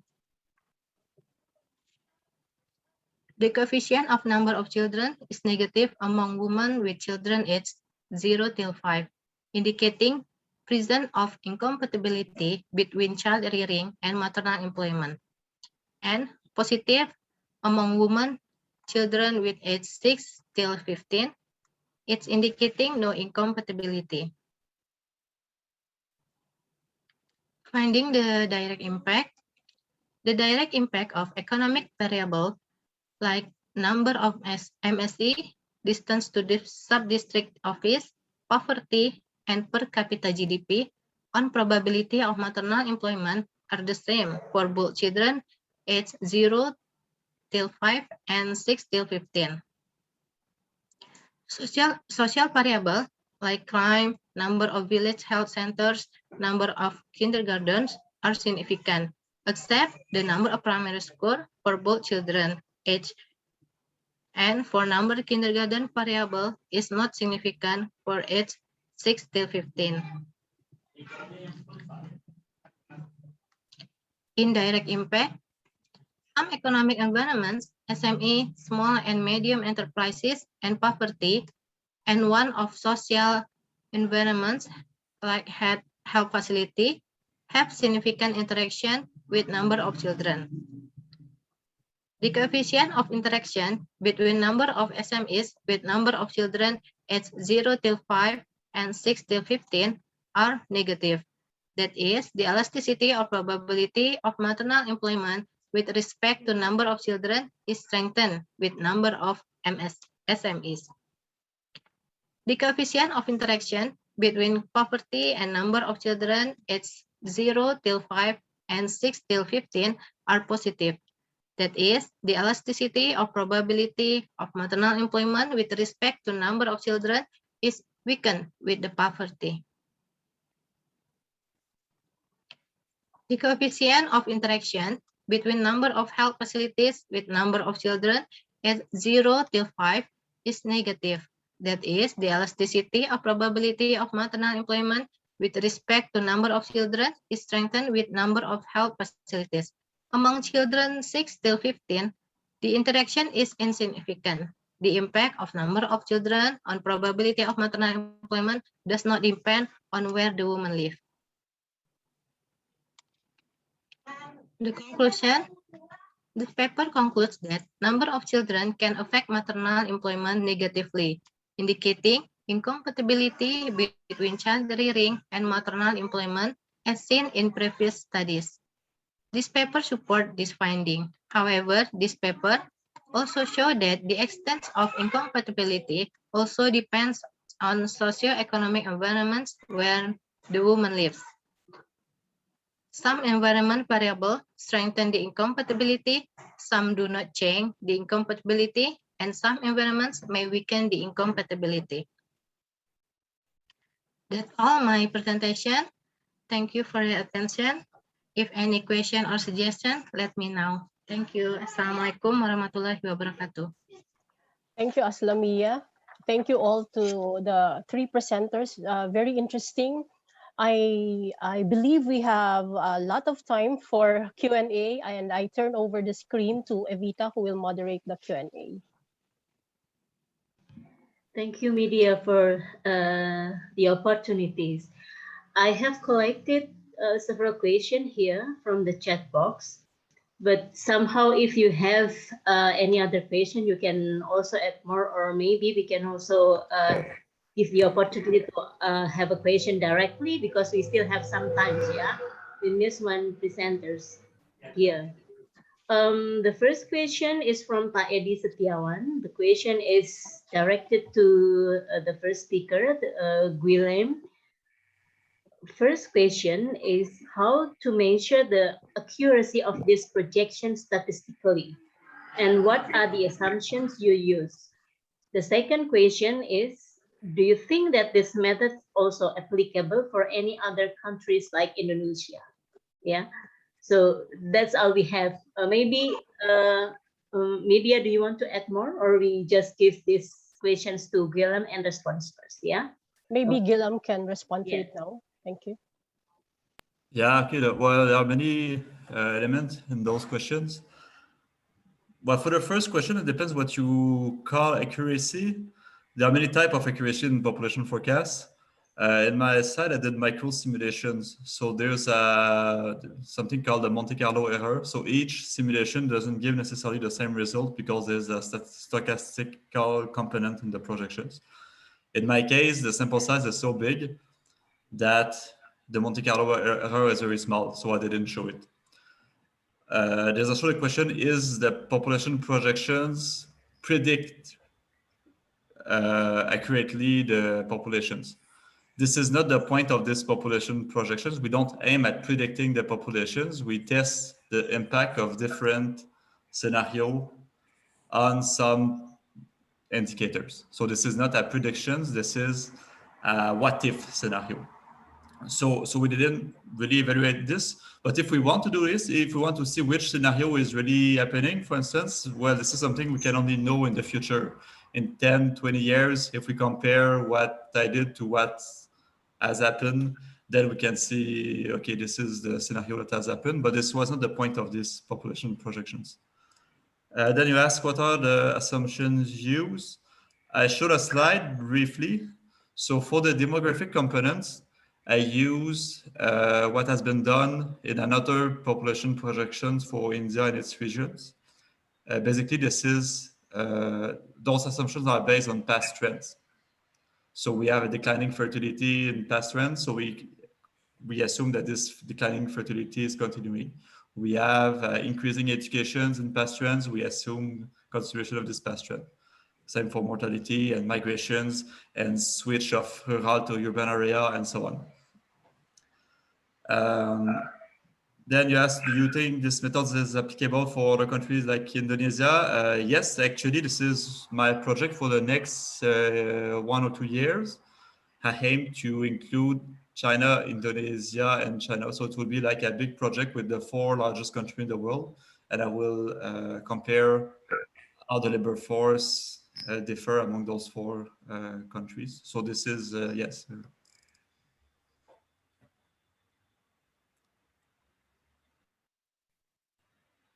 I finished answering. Yeah. Thank you, Guilhem.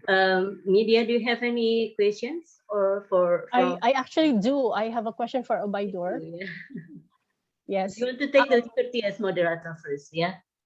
Okay. Go ahead.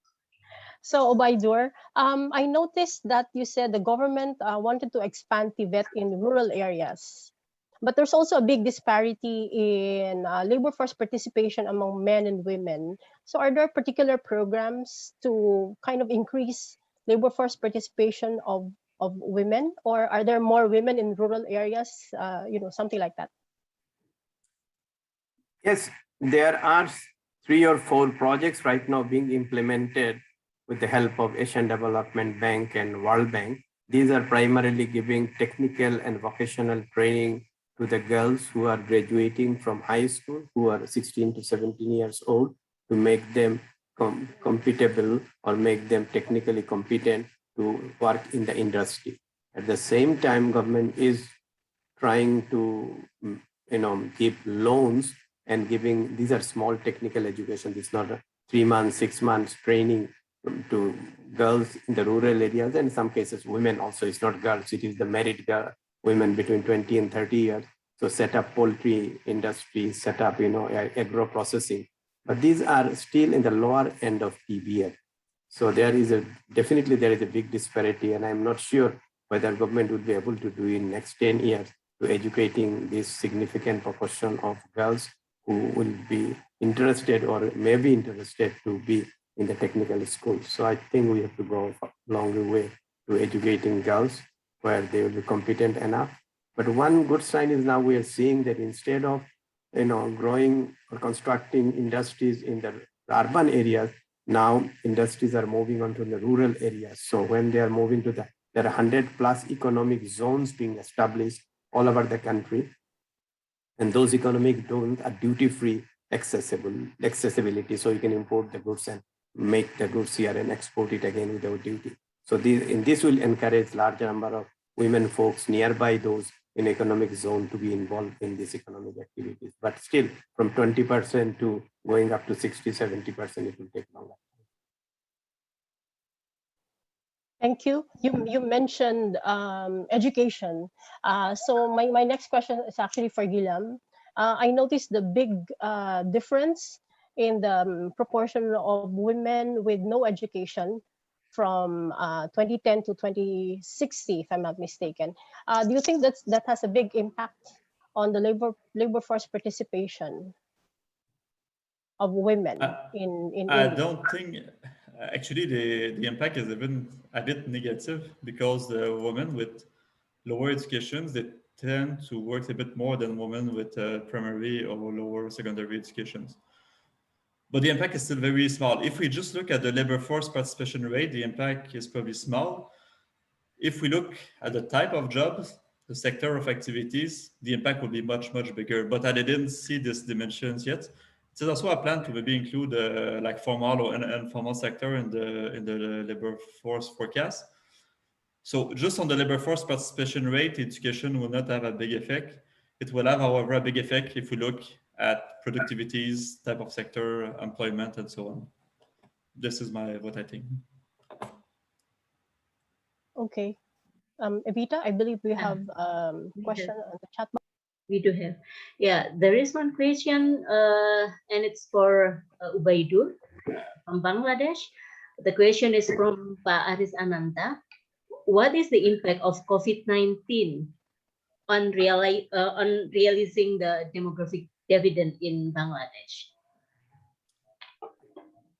I think definitely it will have some impact, but for the last 1 year, for economic activities in Bangladesh with having lockdown and not lockdown, we managed to keep our growth rate more or less around 5 to 6%, which some of our neighboring countries like India and Pakistan was not able to do it. So yes, there will be an impact, but how far it will have on economic activities.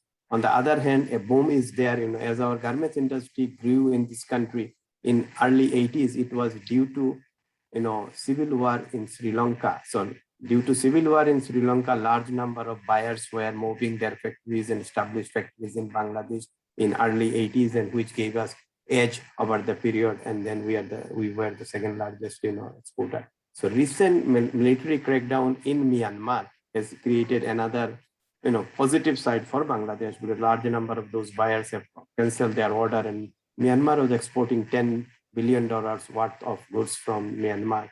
So some of them are coming to Bangladesh. So right now we are not seeing any significant impact, but definitely I agree that we have to look at for another 4 to 5 years down the line whether it has affected other sector of investment.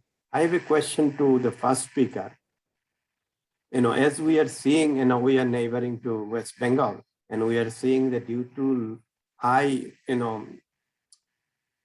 employment opportunities in West Bengal, there are a large number of laborers are coming from other Indian states to work there. The similar is true for also in some extent in South, and it creating a racial tension among all these groups. So whether you are considering the political variable here when you are considering those labor force participation, because there is a anti-state sentiment being developed in some of the states. Thank you.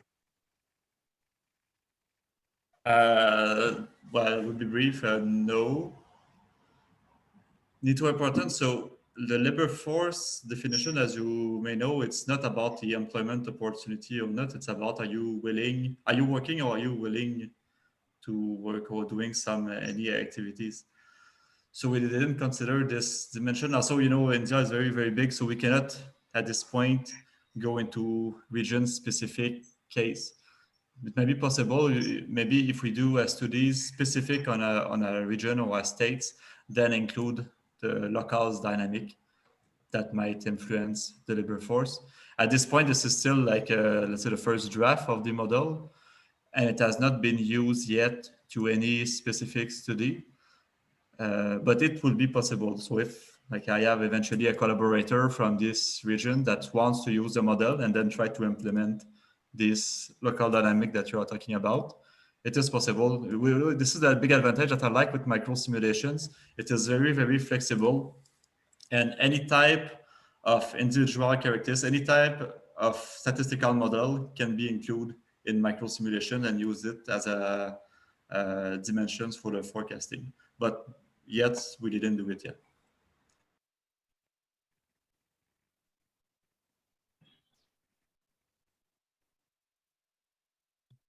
Okay, thank you. Media, shall we go to the next questions? Yeah, there is a following up a question for Ubaidur from Mbak Emil Carmila. The question is, how optimistic or pessimistic are you with the capacity of Bangladesh government in harvesting the population death within the period of 10 years? Do you want to respond now, or we have also a question for Mbak Aslamia, still from Mbak Emil. The question is how crime as one of environmental factors might affect the probability of women join labor force. Should I just, or Almia, depends. Thank you for the question. For the result, the crime is not significant, but our hypothesis, the crime make the environment is not safe. Our hypothesis, the environment is the high risk crime. It make the woman not feel safe and make the woman not go to work. So it may weaken the probability of women to join the labor market. It is the hypothesis, but the result, the crime is not significant and not affect the probability of women joining the labor market.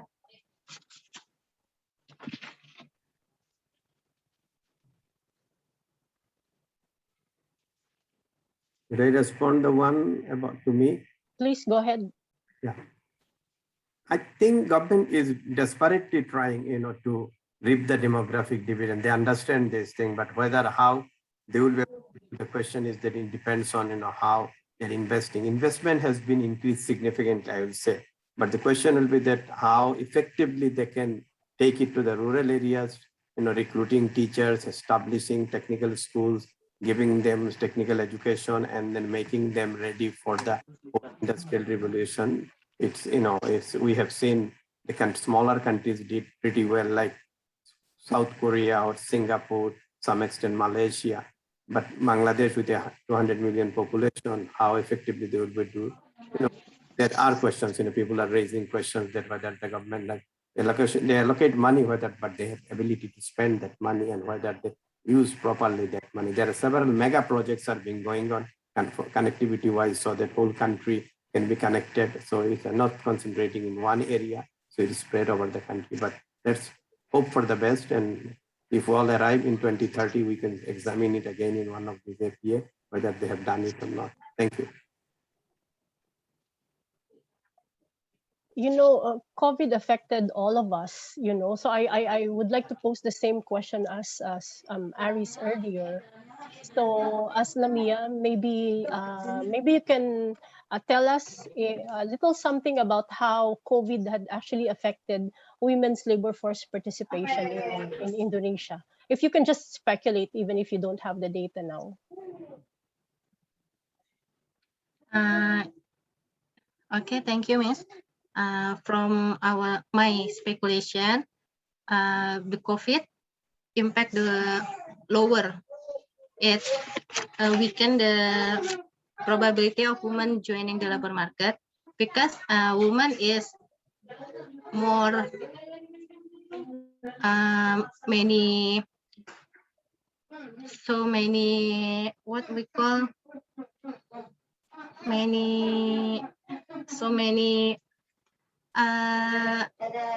what we call it consider to take to join the labor market. She has if she go to work at home, she has children, she has maybe her parents. So I think the COVID will make lower the probability of women joining the labor market.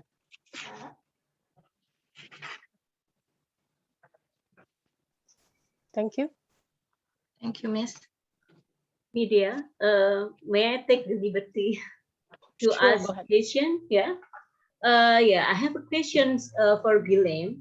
Yeah, on your micro simulation, basically you have the from the supply side, right? It's from the labor force and it's from supply side of the labor supply. Yeah.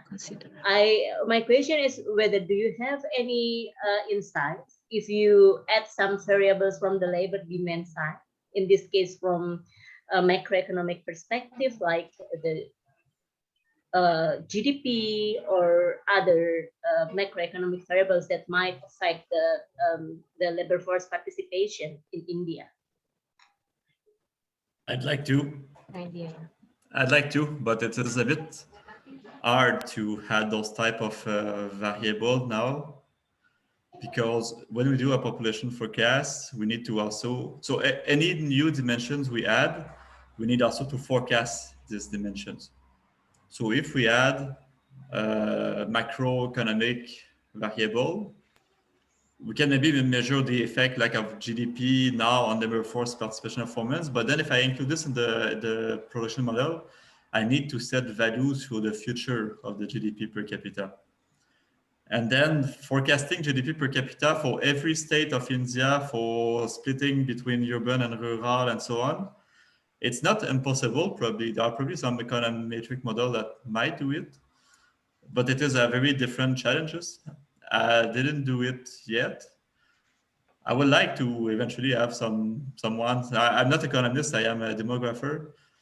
I would like to have maybe collaborators that is maybe able to implement this type of or doing this type of forecast of those macroeconomic dimensions. And also the big problem that I can see with this type of dimension is that there's probably a kind of feedback effect, loop effect.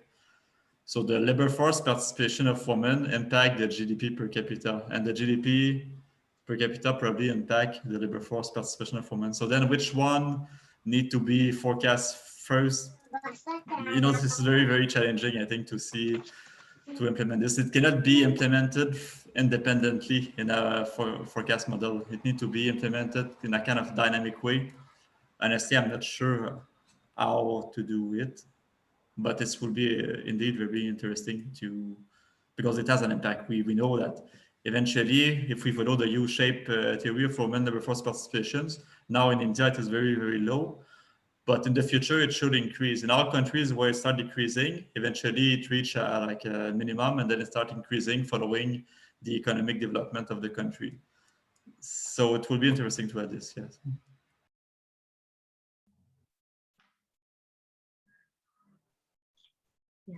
Thank you. Yeah. Hi, Evita. There's a very interesting question here from Aris. Aris, yeah. Yes. Yeah. Another question for you, Guilhem, from Prof. Aris Ananta. You move from age dependency ratio to labor force dependency ratio. How do you treat older people who are still working? I treat them as a worker. So the labor force dependency ratio, the age doesn't matter in the labor force dependency ratio. We just take the non-worker divided by the worker. So if the person is age 120 years and still work, it is a worker, whatever is the age. So this is what I like in this ratio. The age doesn't matter to in this ratio. Yeah. So is it the same for the lower, for the younger people? So whatever age? Yeah.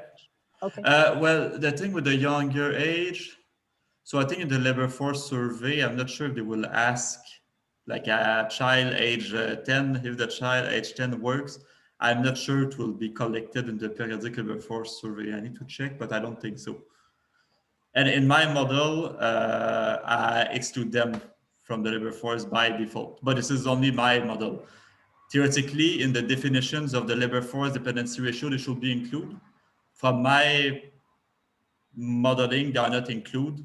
But anyway, it will be a very, very small percent probably. And in the future, it will be probably even smaller, reach a zero eventually.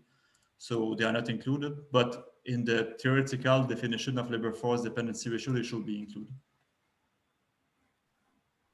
There is a follow-up question from Pa Aris, yeah? So how about demographic dividend then? Well, I'm not sure what is the question, but so the demographic dividend is the potential economic boost that come from a more favorable age structures. So when we have a better age structure with more people in the working age population compared to the elderly and child, because the people in the working age population are more, of course, more likely to work, then we have can expect a demographic dividends. So in the labor force, when we have a better age dependency ratio, we have by default a better labor force dependency ratio. It is a highly correlated both. It is, yeah, I'm not sure if I answered to the questions. Maybe Aris would like to speak and expound on the follow-up questions.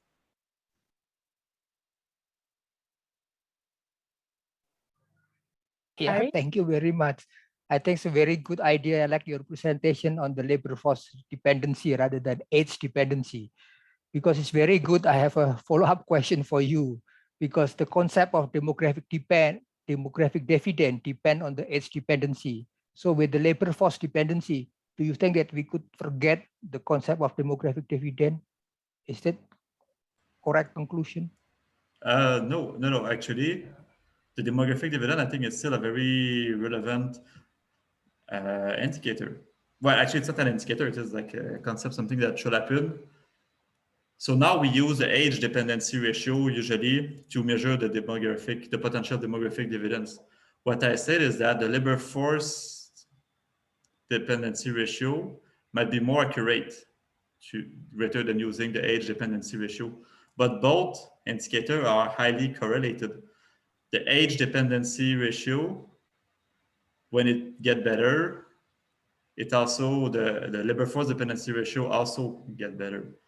So the age dependency ratio, having a better age dependency ratio help for having a better labor force dependency ratio and then help to having a demographic dividends. So just like I had a kind of step. So usually we do age, then link this to demographic dividends. Then what I say is like we have age, then we have labor force, then we have the demographic dividends. Oh, okay. And also we could add also maybe a third step in this, which would be the educational attainment, the human capital. So we should have age, then labor force dependency ratio, then a kind of indicator about educations, how people, what is the productivity of people, and then at the end of this is the demographic dividends. So if one of those three dimensions is not there, then maybe the demographic dividends will not happen as we expect. So even if people work a lot, even if the labor force dependency ratio is very, very low, but at the end, if all workers have no education and are not very productive, then maybe the demographic dividends will not happen. Similarly, what I showed in my presentations, even if we have a very favorable age dependency ratio. If women don't work, then the labor force dependency ratio will not be good, and then maybe this will affect negatively the demographic dividends. So it's not separate. Yeah, very good. Thank you. Okay. Vidya, do you have any question, or is there any question from the audience to presenters? Maybe we can open the floor, or because I haven't seen any other any additional questions from the chat box. Yeah. Yes, we would like to invite other participants. If you would like to voice out your questions, you can do so. You can just raise your hand and we can call you.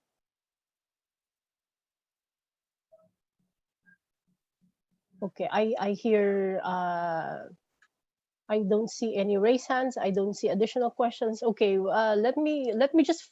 I have actually another question. Do you? Okay, go.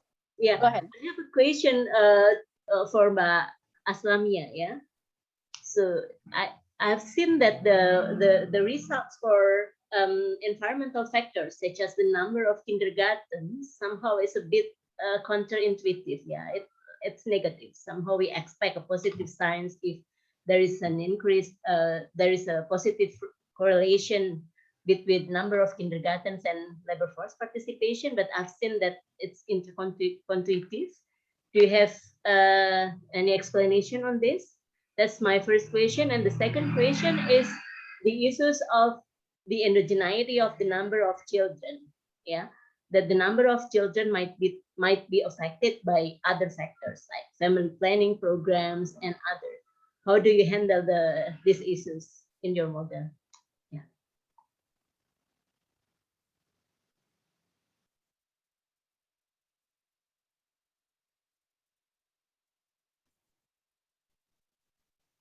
Mbak Aslamia? You are still on mute mode. I'm sorry, Miss. Can repeat the question, Miss? Oh yeah. The first question is the result for number of kindergartens. It's negative, right? And somehow it's counterintuitive. It's negative or positive, not the interaction. The interaction negative for the interaction is positive. Negative. Yeah. So somehow this is less.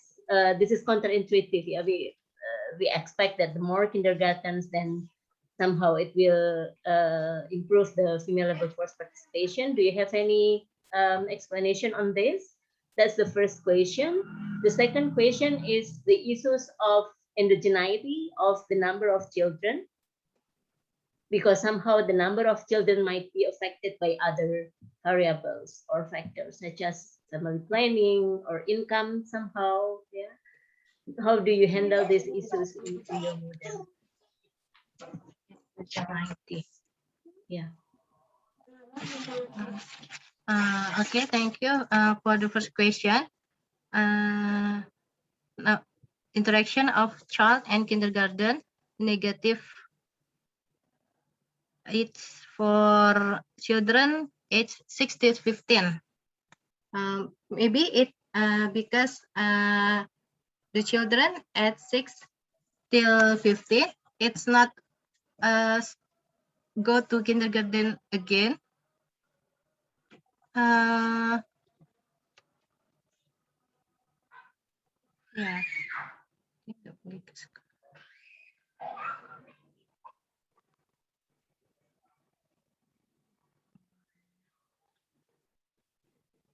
Oh, yeah. The children is 6 till 15. It's significant and negative. The sign is negative is weaken. It strengthen the elasticity to mothers going to labor first.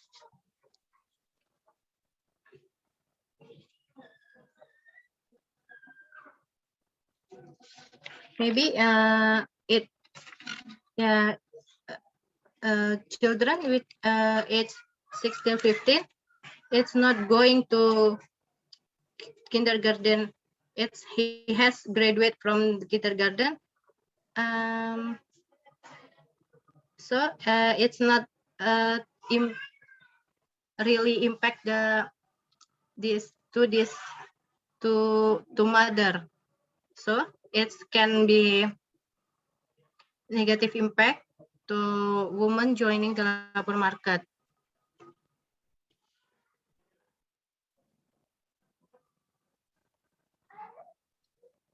Yeah.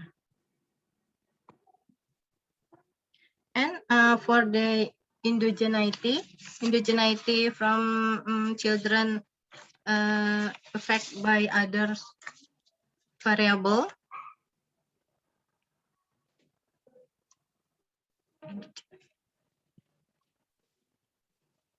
Yeah.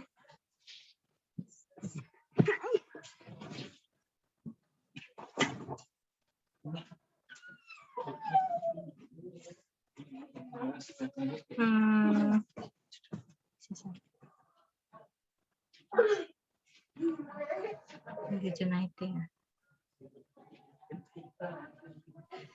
Or maybe it's not an issue in your case, or because some literature mentioned that there might be indigeneity issues in the number of children.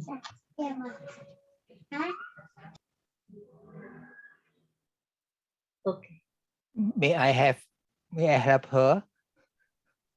The question on endogeneity is that whether child affect employment or employment affect child.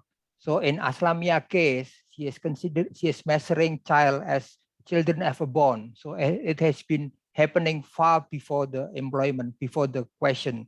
And employment is happen at the current time, at the time of the survey, and number of children is measured before the employment. So that's why Aslamia is trying to solve endogeneity is only from number of children to employment. Is that correct, Mbak Aslamia? Yeah, and there are questions on number of kindergarten. This is very interesting result from Aslamia, the impact of negative. So Aslamia hypothesized that kindergarten reduced the incompatibility between taking care of children and going to the labor market. But she found out that the result is negative. So she thinks that kindergarten may not be an indicator of whether the woman take care of the children, because probably the number of indicators reflects socioeconomic, broader socioeconomic environment in the village that needs for further studies for that one. Yeah. Thank you, Prof. Aris. Yeah, maybe the presence of AM might be more important, yeah, than the number of kindergarten. Yeah, thank you, Aris, Prof. Aris. Yeah. So yeah, Medea, shall we go to? Yes, we don't see any additional questions. We would like to ask the speakers if there's any other something that you would like to say or add before we close. Some final words, perhaps. No. Okay, so maybe we will close the session now. But before we do that, maybe we can take photos. We were asked to take some photos, so maybe smile. Okay, thank you very much. So Thank you. Thank you to the speakers. Thank you to the audience for your questions. I'm sure we learned anew in this session. And before we end, we would like to invite everyone to join the other parallel session scheduled at 1600. For example, the session on households and demography in breakout room C, international migration in breakout room B, and a second Indonesian session in breakout room A. Again, thank you all for joining this session on labor force. Have a nice day. And thank you also to my co-moderator, Evita. Have a nice day. Thank you. Bye.